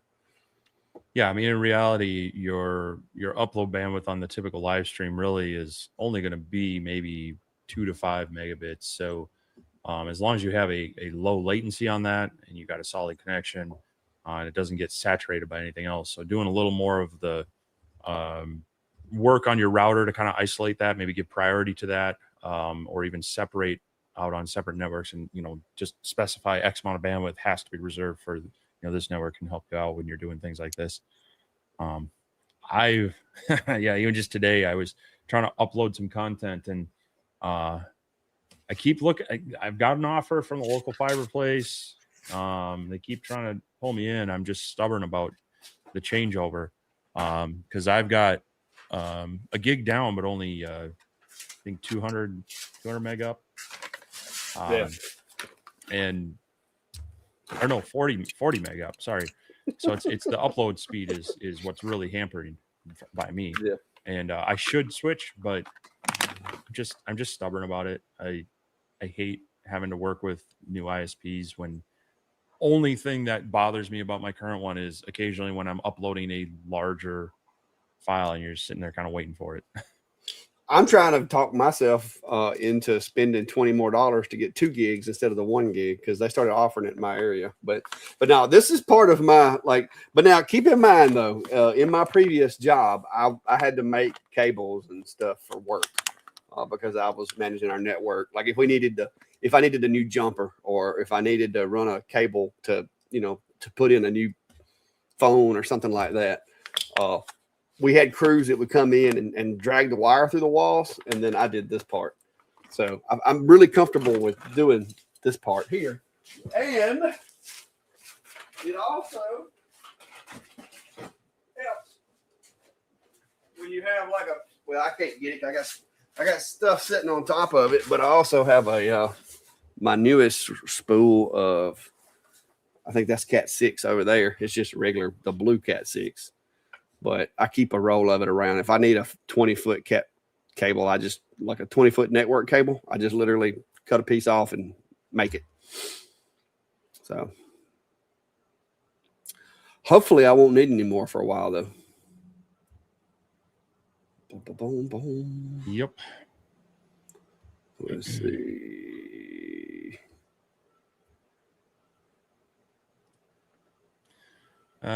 Maui WH newbie question alert. Xtool Studio, some images require a dot setting and some don't. How do I avoid that dot setting? Most likely you're looking at images that are either vector, like SVGs, versus bitmap, which would be like JPEGs, PNGs, and such. It's how they're formed. Real photographs and photorealistic ones are going to have basically a bunch of pixels made up different sizes and different shades and different colors that create your photo. And when you enlarge and you shrink those, just those pixels get bigger and smaller. Whereas a vector is a point of, it's basically math. It's coordinates that create the object. And then as you shrink it, those coordinates kind of adjust. That is seen more as just a single solid piece, which then doesn't require that dot setting. Yeah. Yeah, if it's coming in as an actual image like a PNG or a JPEG or something like that, you're gonna have the dot duration or dwell or whatever, depending on what software you're using. Jarvis or Stucky are my 2 favorite. I don't like grayscale. I've never had good luck with grayscale. You might with an RF laser. I mean, maybe because the firing speed on it's so much better. It's so much faster. Galvos tend to do a little better with grayscale, but I still like the look of Stucky and Jarvis. So Santa says I'm running a Cat 6 fiber, not fiber line, coming off my mesh, 150 to the shop. So the lighting's horrible, but here's an image that was done on that RF laser. That looks really nice. And 1200 millimeters a second and only 20% max power, because this hardboard darkens really fast. So, but yeah, it worked pretty well. That was done in Stucky. I should try it in grayscale. Santa's saying I'm running a Cat 6, not fiber line, coming off my mesh, and it's 100 feet from the shop at 500 down, 369 up with a latency of 143. Is there Wi-Fi between? Is the mesh? Is it a hardline mesh or is it a Wi-Fi? Because that 143 on I mean, depending on where you're pinging to, that seems a little long. What in the world what in the world you got? You done got you a Clack Shack bug zapper. Come on. I'm trying not to fry my monitor while this thing is. I was fixing that. Don't slap nothing important. Come on. You won't move. Come on. We're going to hear that zap pretty soon. Paul's saying running fiber outside is better due to lightning conduction, which is true. But if you've got a water line run across to your shop, or a regular power line going to your shop, the fiber's probably not going to save you in the long run. The lightning gets close enough to hit a Cat 6 cable, is probably coming in on your regular power line as well, because it's going to be typically your main power conductors are going to be higher up the pole than your network cables will be. So this is going to get hit first. So, yep. I mean, if that's all you had ran was a fiber optic cable, then yeah, like if it was at like a military testing ground or something out in the middle of a field 6 miles from nothing, yeah, absolutely. But if you've got copper going there, you're probably gonna get hit if it's that close. Because that's just like with mine. I mean, I got fiber coming into my house, but that fiber runs on the same pole as the power line. So the power line gets hit, it's coming into the house. If lightning can arc from the edge of space to the earth, ain't no 30-foot power pole stopping it. There's a good question. Southern Laser Kraus, which do you prefer, the X2D or P2S, considering getting a bamboo? Depends on your case use with everything. Now, the price between the two is really close. So if you're going to get the P2S, I think it's another $100 you can get the X2D. So unless budget is a really tight constraint, just consider that it's only $100 more, and you do get a few added features. If you're only going to print PLA and PETG, and you're only doing single color stuff, like where you don't want multi-head, you're probably good with the P2S, because it does great with PETG and PLA and the softer filaments. It also has a side spool that you can use for some of the other materials that you might want to use. Both of them come with a hardened nozzle, so you can print like glow in the dark. You can print some of the ABS or the PLA field stuff, the wood filaments and stuff like that. Where you're going to see the big difference is if you start getting into ABS, ASA, some of the more engineering grade filaments, then the X2D is definitely going to have an advantage. The only other case use that you might really want it is if you want to do like 2-colored stuff, to where you're not really trying to do 6 colors, but you want to do 2 colors, because it'll do 2-colored stuff. It did the matter of fact, let me go get it.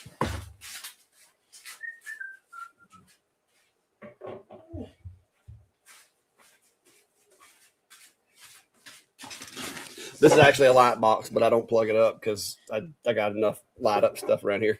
But I printed this on the X2D, and I used both nozzles. I used the primary and auxiliary nozzle. And you can see it did a good job. I mean, it's not supposed to be like considered, the secondary, the auxiliary nozzle is not necessarily intended for, this kind of stuff. But, I mean, it done good.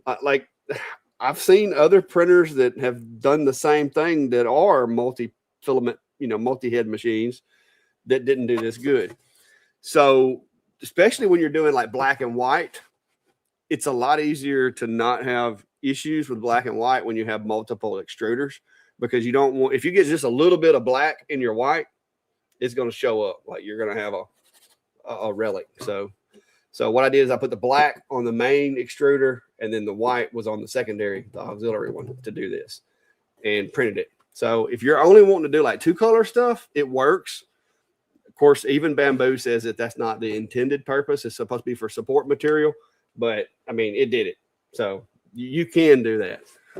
Typically, what I'm going to be doing with it is like right there. The machine is printing. You see those supports right there? There'll be a layer of support material printed on top of those supports. and it'll use the secondary head because it's quicker to do that because it doesn't have to do the purge and clean out the nozzle and all that. It can just literally flip over to the other side. It still does a little bit of a purge, but not near as much as it would if it was switching filaments. So I use it primarily for support material. So if you're printing stuff that requires supports and you want to use support material, then that's another case use where the X2D is definitely better than the P2S. But the price is so close. You get the heated bed and the dual nozzles with the X2D. Other than that, basically the functions are the same. But I mean, for $100, why not just go ahead and get the extra nozzle and the heated chamber? I mean, I was gonna say you were saying heated bed, but yeah, heated chamber. I mean, yeah, because the P2S only has a circulation fan in it. You can add the exhaust fan with the carbon filter and everything to it, but the X2D comes with 2 fans in it, which are needed, but they can be a little problematic if you're using PLA support material. I did find that out. You have to, there's certain settings you have to do. And that's what I'm testing over here now. I think I finally dialed in my settings and I'm kind of testing to see if it's going to work the way that I hope it's going to work. Because it wasted a part earlier because of the fan. The fans are killing me. It's chafing my part. It's causing me to get a little elephant foot on the corner right there because the fan kicks in the high. But it's because of the support material. And I finally, after much research, think I found the solution. And that's what I'm testing over there now. Because the problem didn't start until I started using support material. When I was just printing straight PETG, it didn't do it. But this is today. Wasted. See you can see it looks like I got stretch marks on it. That's from overcooling. Like that's the part cooling way too fast. And what happens when parts cool way too fast? You end up with deformation and elephant foot on the side of the print there. So yeah, this is the past 2 days. And it, like I said, it's annoying. So my trash can is getting full of these.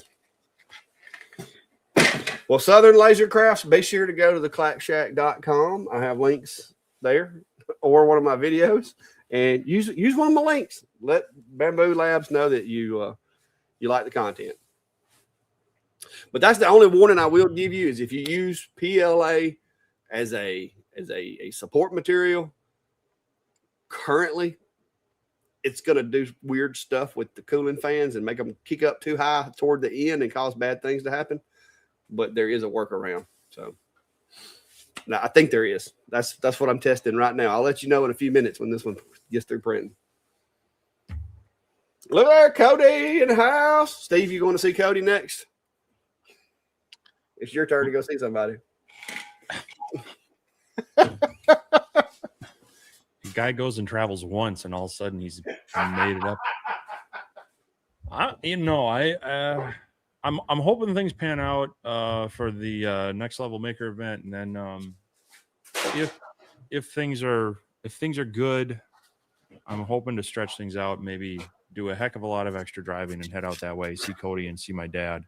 But we'll have to see. It all depends on how things go at work. We got a number of things that are going on, some security stuff that we got to keep up on, some IAM stuff that's changing, password policies that are changing, all things that could cause a whole wrinkle in my job, my staff's job of supporting things at the college. But if possible, yeah, I want to swing out that way. Maybe it'll work out. You know, as I have Ryan checking in from Mickey Mouse Land. He skipped his Ryan. I'm telling you, that dude takes he takes a lot of vacations. Are we sure he ain't smuggling for somebody or something? Because he goes to Florida a lot. I mean, I don't know. I don't know what's going on there, Ryan, but you sure are standing down there in Mouseville a lot. Yeah, but Ryan and Cody getting her assembled. Onefinity Elite Gen 2 is coming to life. Should be fun. It's definitely gonna have some Jenny bits going through it.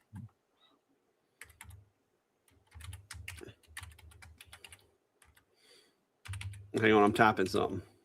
Are you? Mm-hmm. Is this like hunt and peck, or is it actual like keyboarding skills?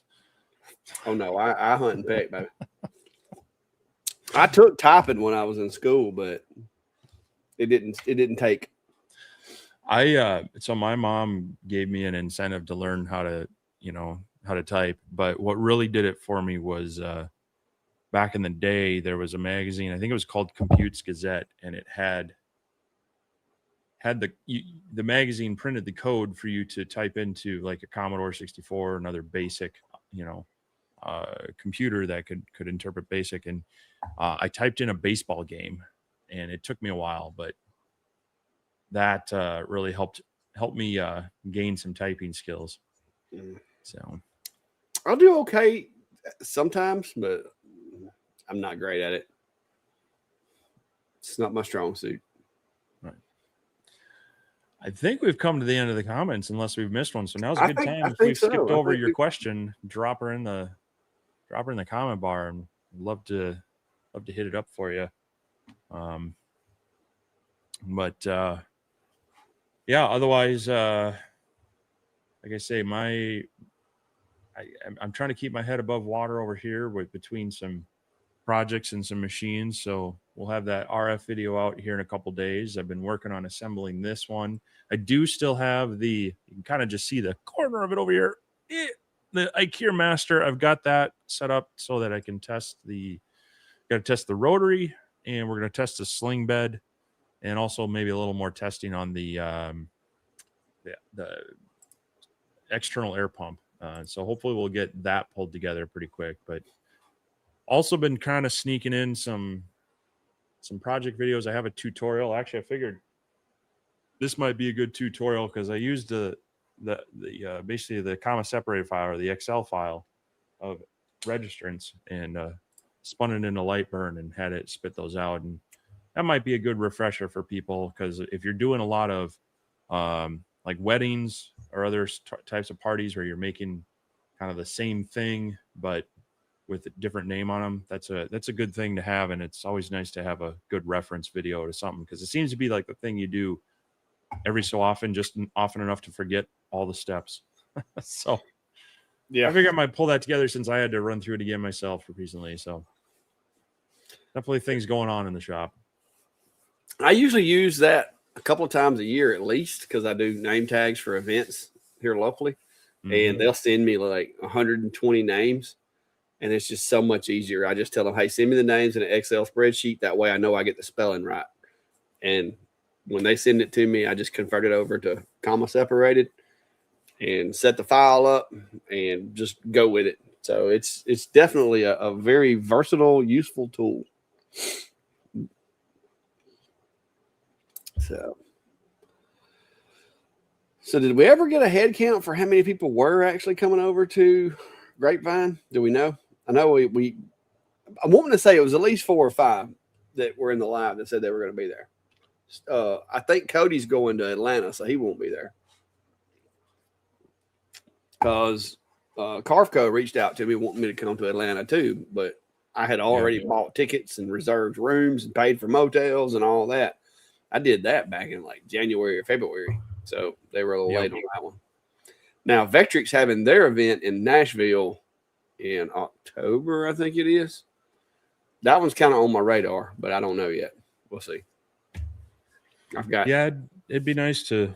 I mean, I'd love to go to all of them. I'd love to spend some time with both Vectric and Carvco and the various people that attend those. But yeah, like you say, I got signed up for the other one, even though that's like I'll be leaving school at the worst possible time because of first week of semester that week. But knock on wood, things are all going to be going well. The Vectric one will be nice. I don't know that that's going to work out. I'm trying to fit in a maybe just a vacation with my wife and I. We sometimes will head up to the North Shore around fall time, spend some time up there. Because we both work at the college, so you kind of get through the rush. End of August, early September, things calm down, and we can kind of get away a little bit before the holiday stuff kicks up. But we'll see. So, yeah, looks like it's about 5 or 6 of them in the room now that says that they're planning on being there. But yeah, Kevin's asking about Nashville. It's on the radar. I'm not going to say that I am or ain't. There's some moving parts. School will be back going. My daughter's band will be back going. And I do a lot of the logistics for the band as far as when they travel. I pull the trailer and help with some of the getting their gear from point A to point B. So I've got somebody this year that says he'll help with some of that. So as long as I can work it out to where I don't leave them hanging, I'm considering going to Nashville, because that's just a day trip for me here, and it's not even a full day of driving to get to Nashville. So I'm considering that one. I've wrote it in pencil. Let's put it that way. It could change, but that one is definitely on the radar. I would have liked to have went to the Carveco one, and I think IWF also is in Atlanta.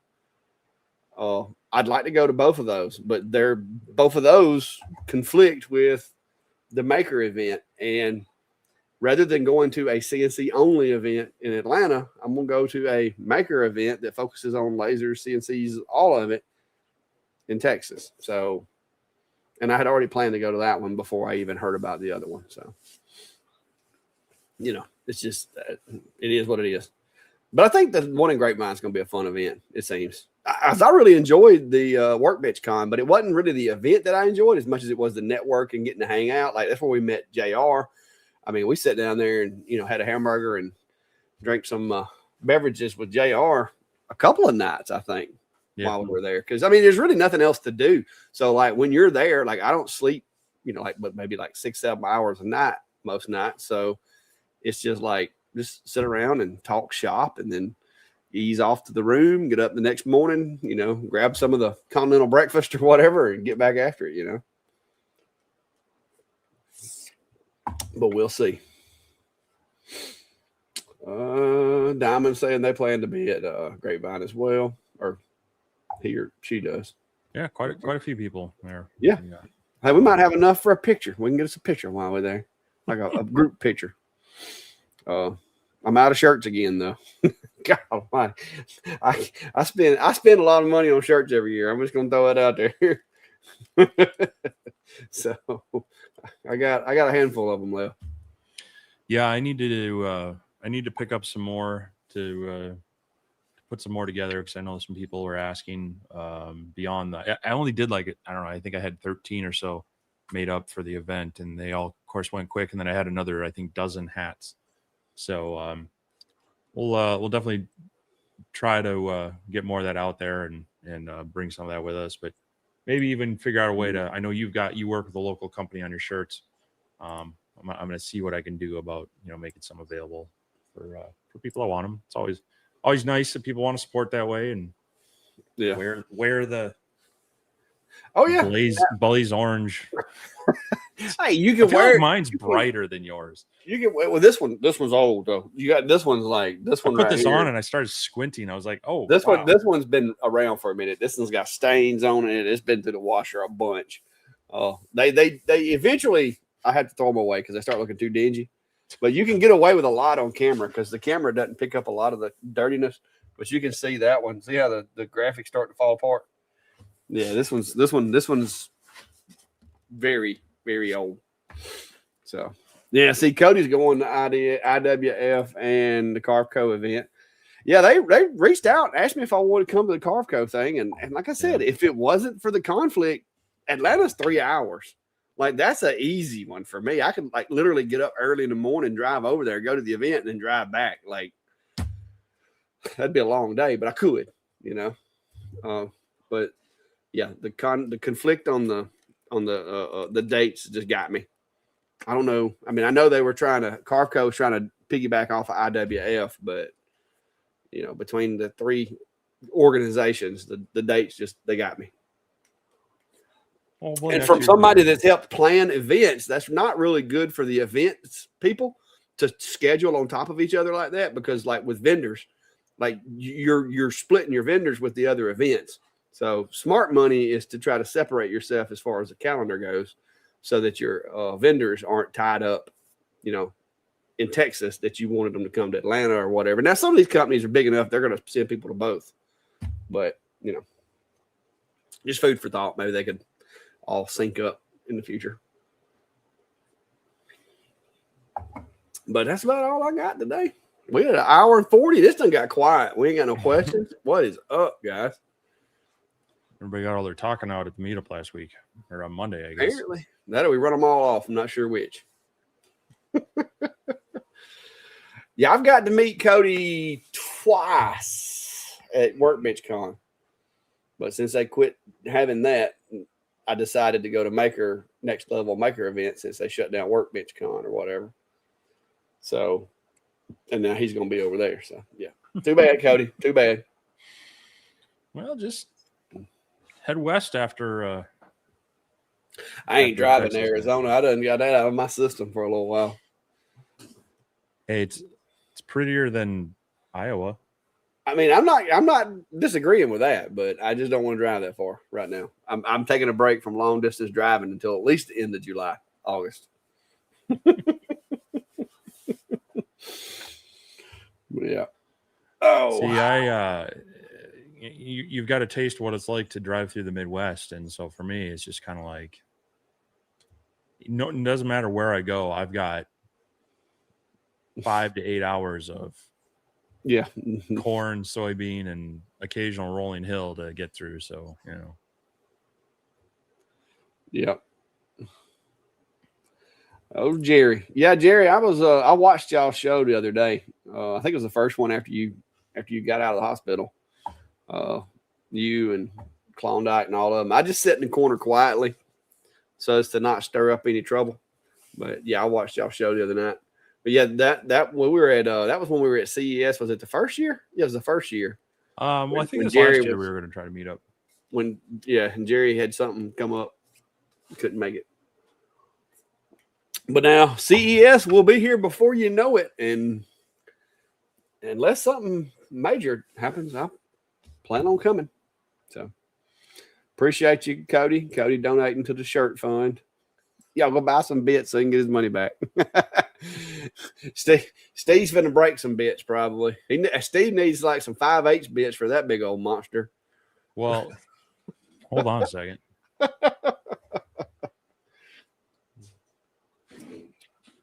That is a good looking shirt, Steve. I'm just throwing that out there. It's a good looking shirt. Yeah, it's something. All right, so this is the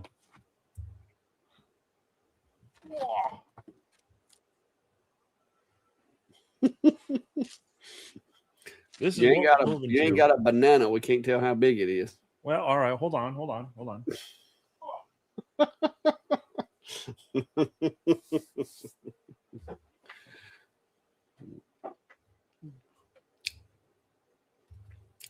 I guess he keeps bananas out there. No, I don't have a banana out here. But trim router, Makita, new spindle. So it's basically 2 Makitas. It's probably heavy as 4 Makitas though, ain't it? It's ain't no plastic on that. It's chunky.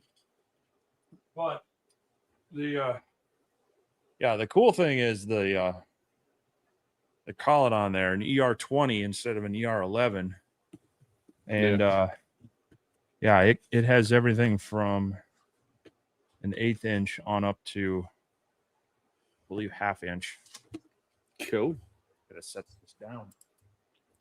Rob Wilson says I need to open up a McClack Convention Center. Funny you may say that. My wife used to manage one of our local convention centers at a motel when she was got her first manager's job. And I have been on the Peach Jam planning committee now for about 10 or 15 years. So now I was typically doing the law enforcement side of it, but being on the committee and helping with stuff, you tend to hear about a lot of the other issues that come up as well. So yeah, I mean, it'd be cool if I wasn't like trying to not be tied to nothing, not to be nailed down, because I'm retired technically.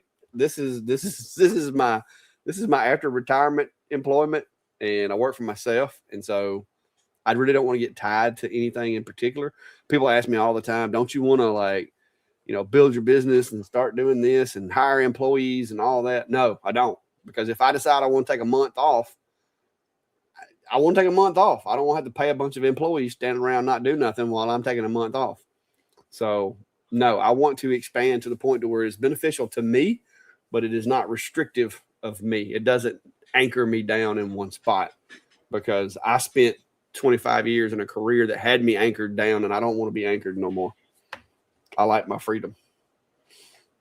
My wife and kids is the only anchors that I have. Like, if they're good with me doing something, I'm going to go do it if I can swing it.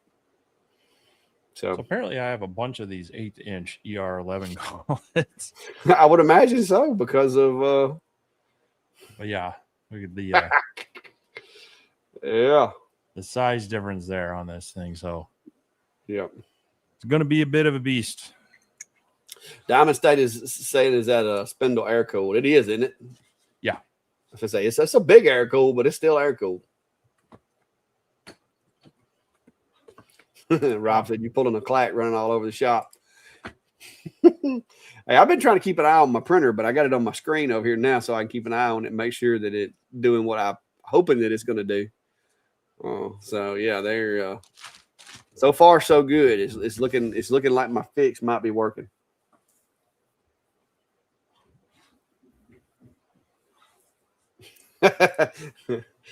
Mark said, "Got Cody's bits in the mail. I broke one of my 1/8" bits. Had to get a replacement. Never want to be without a spare." You mean That's you clacked true. one of your 1/8 bits?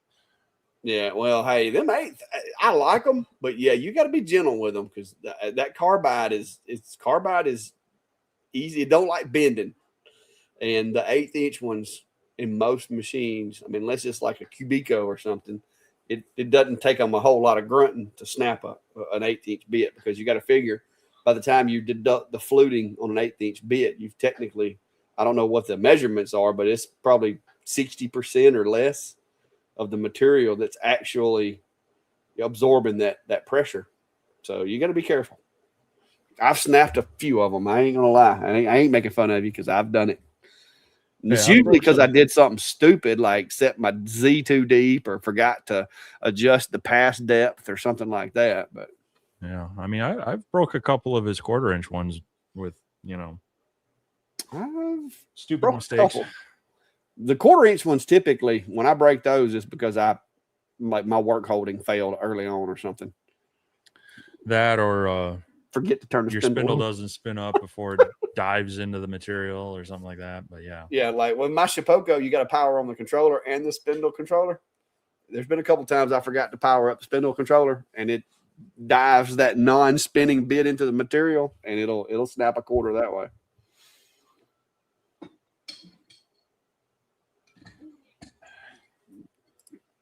Here you go. Plug Builders asking Steve, now that you used the OMTech rotary, do you know if there are any 3-jaw chucks available that you would recommend with the same plug adapter? Yeah, there's going to be some out there. It's just going to depend on the pinout of them. So it's got your traditional aviation plug. Is that a 4-pin? What? Is it a 4-pin? 4-pin aviation plug. Yeah, it's not going to show up very well on there. I think that's the same as what my Galvos use. So, for example, this is the RA2 with this is the adapter that goes to the P3. And so, in theory, if the pinout's right, and I have hooked this up to the polar light, and it functioned right, I just didn't get quite everything set up to do the math and the adjustments. And so yeah, you can order some of these chuck rotaries with a aviation connector, or you can get one of these stepper motor plug adapters to a 4-pin aviation adapter. You just have to make sure that the pinout is correct. So, but doing some playing with that, seeing if the one from X Tool works, great, awesome. And I'll see if it works with the RA2, and then maybe with like the one of the Atom Stack ones or something like that. But yeah, that's my hope, is be able to get one of those set up to where you can do better adjustments on the tapered cups and everything, and then see how it does. Yeah. Yeah, because you can snatch that plug off of that one and use it with another one. It may run backwards because of the crossover cable, but yeah, but then you can just make an adapter. Yeah, either make an adapter or either just reverse your design and just Kentucky windage it. Either way, there are ways around it. It's always nice when you can remove the oops, I forgot to do this factor, make it just function properly. But yeah. Southern Laser Crafts says, you mentioned the Galleria Mall. Were you referring to the one in Hoover? I've spent a bunch of time at the Regions Bank corporate office in Hoover. Yeah, that's the, as far as I know, that's the largest mall in Alabama, or was. I think it's recently, lost some of its luster from years gone by. But yeah, that was one of the larger ones around here. Billy Powell saying he's got an 80 millimeter spindle on a Spoko, but it's water cooled. Yeah. I still got the was it 1.5, 1.2K, whatever it is. It's a 1.5K just throttled back. But they run it, they set it to run 1.2 so that they don't trip a standard household breaker. So that's what I was told by the guy from Carbide, was that it's actually a 1500, but it's throttled to 1200. Yep. Mark said he's broke a 1-inch solid carbide end mill before. Woo! I bet somebody got upset about that one. Tim Arthur's asking if I've used the pass-through conveyor on the P3 yet. Yeah, I did. Did a couple of things on the initial review. I cut out it was about not quite a 6-foot wing rib on it, and then tried to do some engravings as well. And it works okay. You definitely have to add all your tabs. You can't have any gaps forming in there. You definitely want to make sure you get it lined up and feeding straight. Like any laser where you open it up for a pass-through or a conveyor, if you don't have like the ultimate exhaust fan pulling a lot of air through that, you're gonna have some smoke escaping and such. And there's always the chance for these to have a slight aberration in the feeding. So they're not my favorite thing to use, but it is nice to have the option for the one-off job where you got to make it work. So yep. Yeah, JR. I'd actually purchased a spindle for my original 150, and I'd gone through the process of working on getting it grounded. But yeah, this is the red line setup from them. So we'll be double checking it, but it should be good out of that. But yeah, most of the time they have the wire going there, and they just do not actually ground the case. You got to go in there and add that extra connection. So a little frustrating because it's one of those small things that wouldn't take a lot of labor or time at the factory, but they just leave it off. Yeah.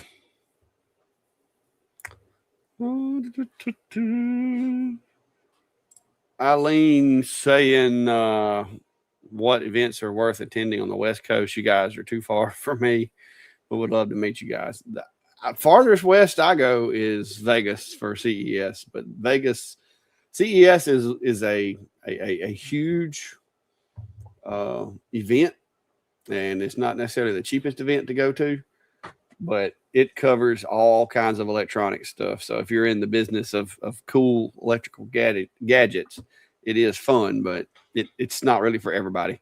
And you definitely need to wear your walking shoes when you go.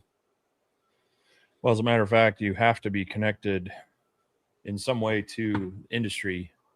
Oh, that's right. Yeah, there is. It's not necessarily hard. A lot of companies will offer up some of their passes to customers and such, but yeah, it's not. You can't just walk up and walk into CES. You have to you have to apply. You have to have some sort of connection to industry there. But that's being said, I don't think it's that difficult to get into the base one. Yeah, I don't know. Other than that, like I said, I don't go out that far very often. I don't normally go to Minnesota. That's the first time ever in my life I've been that far away. So yeah, I know the San Francisco Maker Fair used to be really big. And I think it still goes on, but that would be something kind of cool to go to at some point. There have been some events like X-Tool. They've added their U.S. headquarters there. They actually invited me out for their 1-day launch, but it was kind of a fly out, do this thing for a few hours in the evening, and then stay overnight and then fly back. And I couldn't do that at the time they had it. But yeah, like Kalak says, I really haven't gotten out much further west than Vegas. So yeah. Let's see, Jake's saying the 4 pins are easy to resolder and match any laser. This is true, or you can just make yourself a little pigtail. So, or make yourself a different cable. Like because you deal with these things enough. You buy connectors. I got these. I got most every connector you can find on a laser these days. And so I could technically take one of these and take a cable, like a spare cable off of a Atom Stack controller machine and solder it into these. So yeah. And I've also, push comes to shove, I could 3D print myself a little box and actually make a adapter like this. So that I could cover that up. Or just heat shrink it if you really want to redneck it up. But yeah, I've had to fix a couple of them. And of course, I also had a previous life. I worked on CB radios.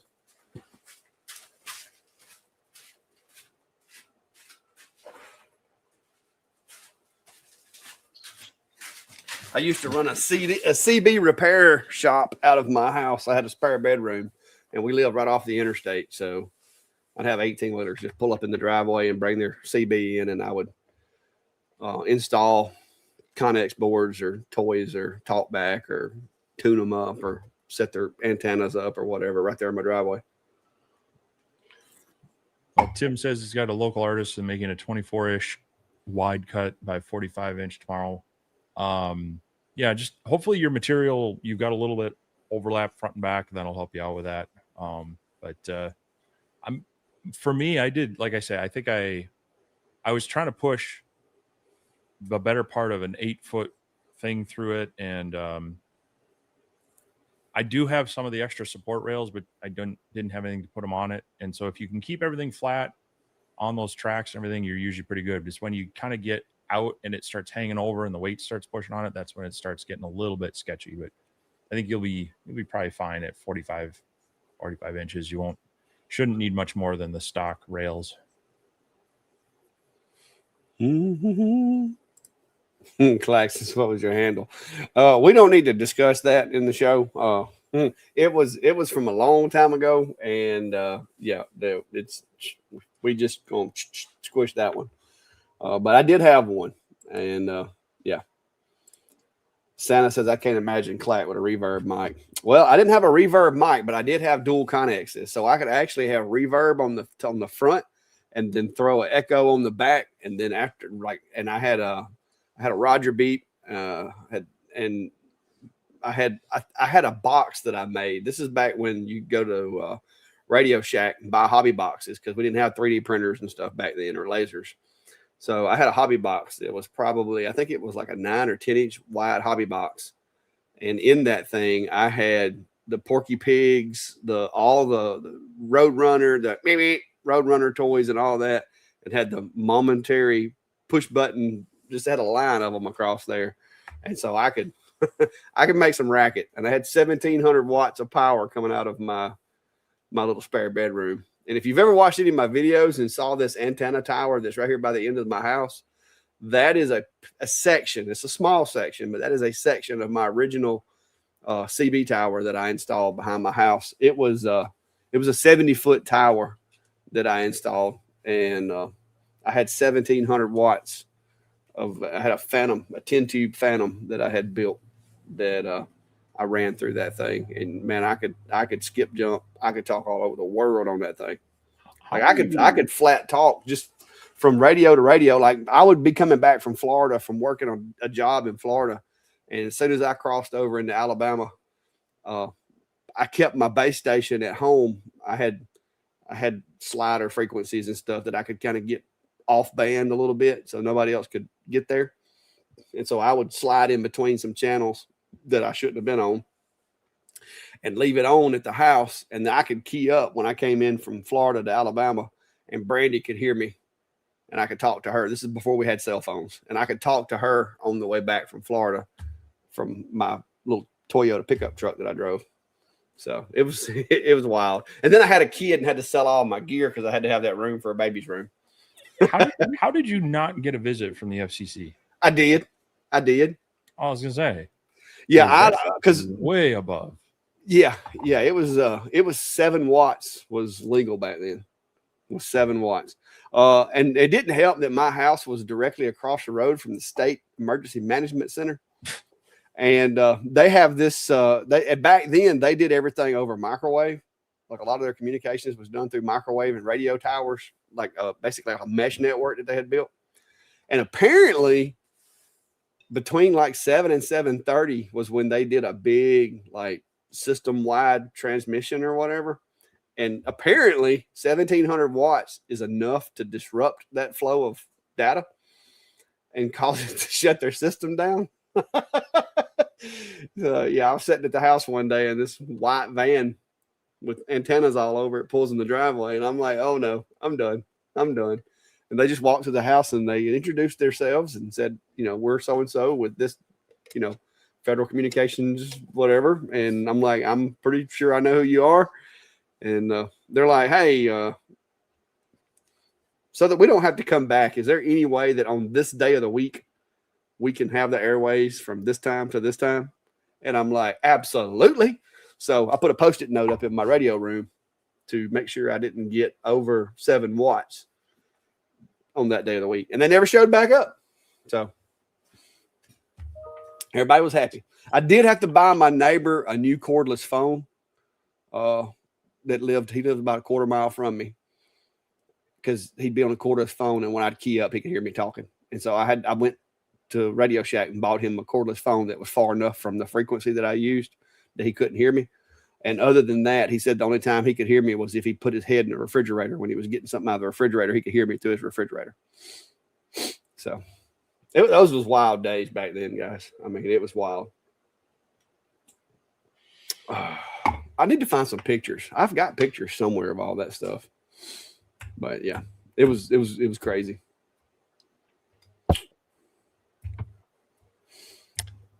I had a lot of fun with a soldering iron. I still have some of my old buddies come by every now and then in their big trucks, and they'll pull over and be like, hey, figure out what's wrong with my antenna. The last one is there's a ground bushing that you use when you mount the antenna. The bushing broke, and his antenna was getting grounded out. But that was back in the days. Some of y'all ain't ever even talked on a CB radio before. No, 1700 watts was never legal.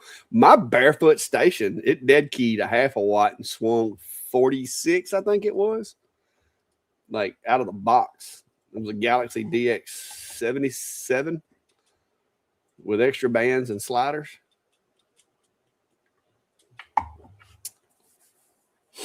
Anyway, that's back in the day, long time ago.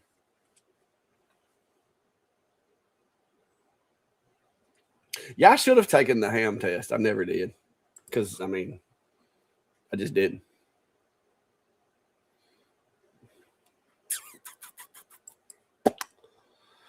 All right, what else we got? What else y'all want to talk about? It's 2 hours and 4 minutes in, so if you got no questions, we're gonna be getting out of there. Yeah, Santa's laser engraving. Yeah, my pickup truck, you could stand 20 feet from the tailgate of my truck, hold a fluorescent bulb, and I could light it with my truck from 20 feet away. Like you just hold it up over your head, and when I key that microphone, that thing, just from one end of it to the other, you can see the light running back and forth. It was cool.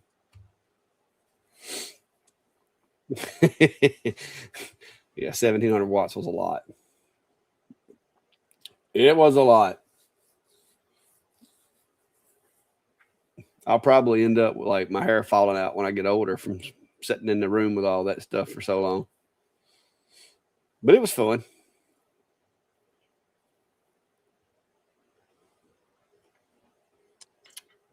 Rob Wilson's asking about of a manufacturer for a pigtail to make the X2 RA3 work with the Omtech MF2416. And I believe those use a 4-pin aviation plug. I'm just trying to find where there's a Geeks at Large has a P2 rotary cable. I don't think that'll work because that doesn't have the. I would probably work for the RA2, but probably not the RA3. No, the RA3 cables will work. It's the same connector. Is it? Well, this one has the This is the RA3 has the. It's literally the same cable where it plugs in here. Because I ordered a cable from or got a cable for the RA3, but then I got when it came in, it was the exact same cable for the RA2. Because the RA3, all it does is it has the other end to this is on the back right here. So this might work for you. Again, I'm not. He doesn't list that it's compatible with that. It's the RA1 and RA2, but as Clack says, it should be the same cable. But you just may have to check the pin out, and you might have to make some adjustments. Yeah.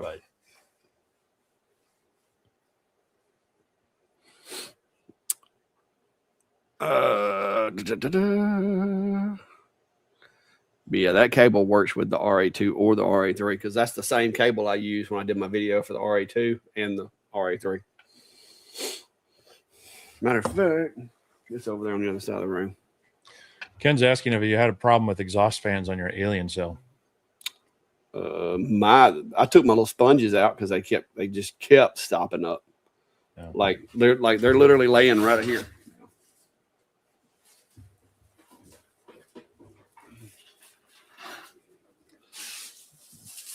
Like I took them out and cleaned them and put them back and then cutting cardboard. 2 or 3 days later, I started having evacuation issues again. So I took them out, cleaned them, and I ain't put them back in there because I'm venting like just a short distance outside. Like it runs that little piece of hose and goes through the wall and goes outside. So I just took these out because they were stopping up way too frequently for me. And I'll just have to clean the fan more often or whatever. So he says mine quit turning. They replace the modules and those don't turn either. Does it error out on not detecting them, or is it just not spin them up? It's probably not seated good because the power comes through those. It's got the little battery connectors on there that it's probably just not seated real good, or either one of those little fingers has gotten bent.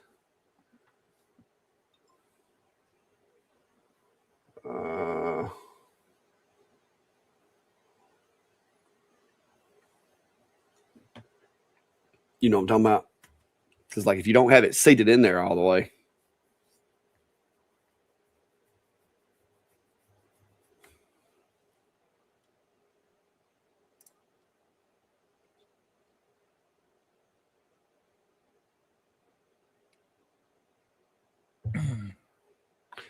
You saying no errors?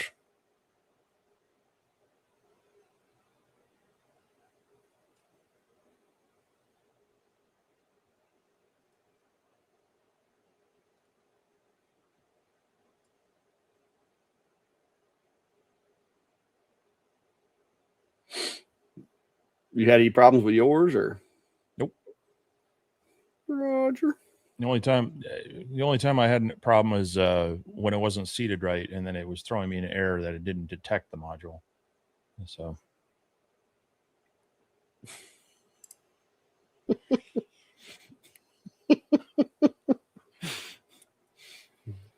Yeah, no, I don't think I don't. As a matter of fact, it's really not going to last that long. I'm just going to go ahead and take that off. All right. Well, so far my printer seems to be working. So, yeah, Tazimo, I was definitely glad when I got down to the middle of Indiana because they actually had sweet tea at the IHOP we ate at. It was very, very much appreciated. I didn't have to drink the what was that stuff that you had? What was it?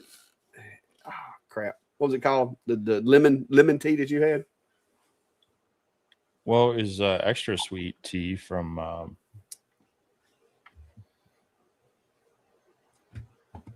I don't remember the brand. I always just get their raw, unsweetened stuff.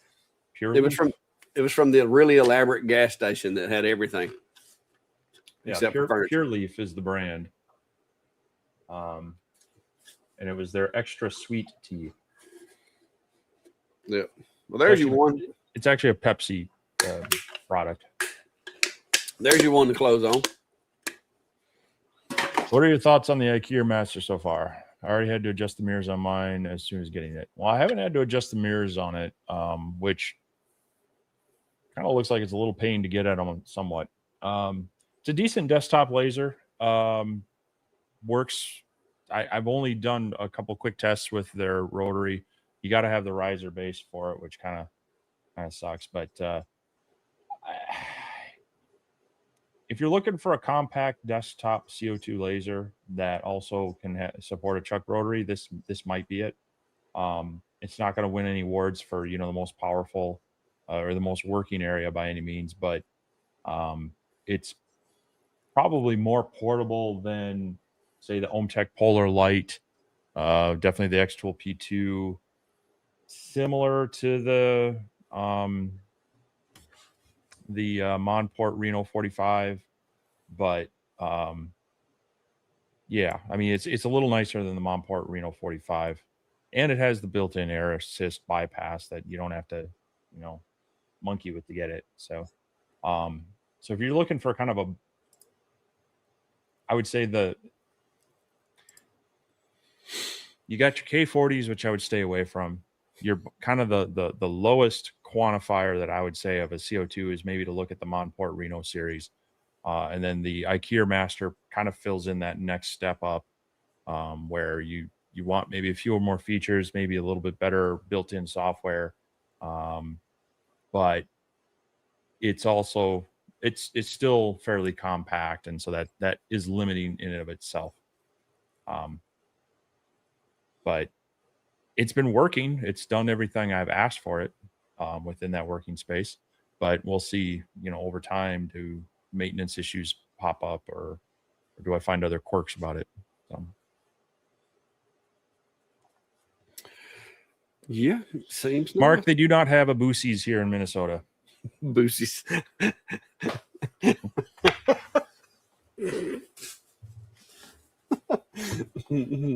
They have what was that the one we kept seeing that Casey's?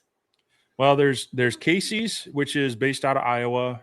They're kind of a Midwest gas station, but there's Quick Trip, which is based out of Wisconsin. Yeah. In Iowa, they're called Quick Star. I believe also possibly they say they've expanded to North Dakota, but it's Fargo, which is basically just Minnesota and the river bent the wrong way. So they're there. And yeah, I appreciate both. I prefer Quick Trip over Casey's, but Casey's wins hands down on their pizza. I'll put that up against even like Pizza Hut and Domino's and some of the other places, but they're not as big.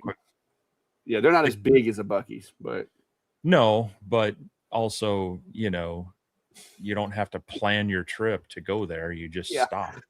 Yeah, it's not it doesn't look like you're going to a mall either. So, but we actually stopped at 2 more Quick Trips on the way back down. Like when we was going through Illinois, they were over there, and I'm like, well, that's going to be that same place, and they have good deli food. So if we wanted to grab something to eat, yep, because they had like legit like Chinese plates and, you know, chicken and hamburgers and stuff like that. That was legit food. So it was really nice. It's good. It's good stuff. I like having them around here. Yep. I guess that's about it. 2 hours and 15 minutes. We ran over a little bit, but it's good to have everybody. And if you're new and haven't already, go check out Laser Engraver community page and join the community map. Those links are down below in the description on mine and Steve's videos. And we do this every Sunday and have for 188 weeks. So it's a lot of weeks. Yep. I don't remember. I thought there used to be a Waffle House in Minnesota, but maybe not. We couldn't find one because we looked, because my bunch loves some Waffle House. We didn't find a Waffle House until we got into Indiana. Yeah, maybe not. There's what's the other one? White Castle. Yeah. Those are up here, but no, I think you gotta get down to like Missouri, Southern Illinois, Indiana, and then you can start risking your life eating there again. Mercy. And it was good to get to meet Mr. Brian Smith this past week, by the way. The man, the myth, the legend. Brian's been with us for a long time, so it was good to finally get to put a face with the handle, I guess you could say. So, and everybody else that was there, it was awesome getting to meet everybody. The Minnesota Makers folks. It was just a good event. I enjoyed it, and I appreciate Steve and his wife for being good representatives of the state of Minnesota. We got to hang out with them a little bit in amongst it. First time I got to meet Carla, so that was good, because now I can again put a face with the name. So yeah, and like I said, my next outing, and I guess Steve's too, will be for the Maker event coming up at the end of August. So if you're going to be there, then stay tuned. That's coming up fast. Like, what is it, like 7 weeks away? Yeah, it's not far. It's a month and a half, I guess it would be. 6.5 weeks. Yeah, because it's the 27th through the 29th of August. So not long at all, sir. Not long at all. But yeah, that's it. That's all I got. And just so that you guys know, that it appears that my adjustments on my printer with that whole temperature thing with the fans it seems to be working. So I've been keeping an eye on that during the live. So, cool. Well, like I say, hopefully the OhmTech RF laser video will be launching tomorrow or Tuesday. So people who are interested in that, check that out, and then follow up if you got more questions on it. I tried to cover the differences and show some of the capabilities of it, but always happy to follow up with more of what you're actually interested in it doing. And then of course I'll be continuing to build this out this week, get some stuff out on that, and we'll get more on the IKEA Maker or IKEA Master going as well, so I can get caught up on all those things. But plenty to keep me busy. Glad the air conditioner's working. I'm just glad you had air conditioning when I come up there, which it wasn't that bad up there, but it helped. Well, we had a little bit of a lull. She's been warming up again. We got some heated visors coming through now. Not as humid, but still going to be in the suck for a little bit. And then August rolls around, we get the corn sweat. Fun times. All right, guys. So that's all I got. Y'all have a good one. See you next week.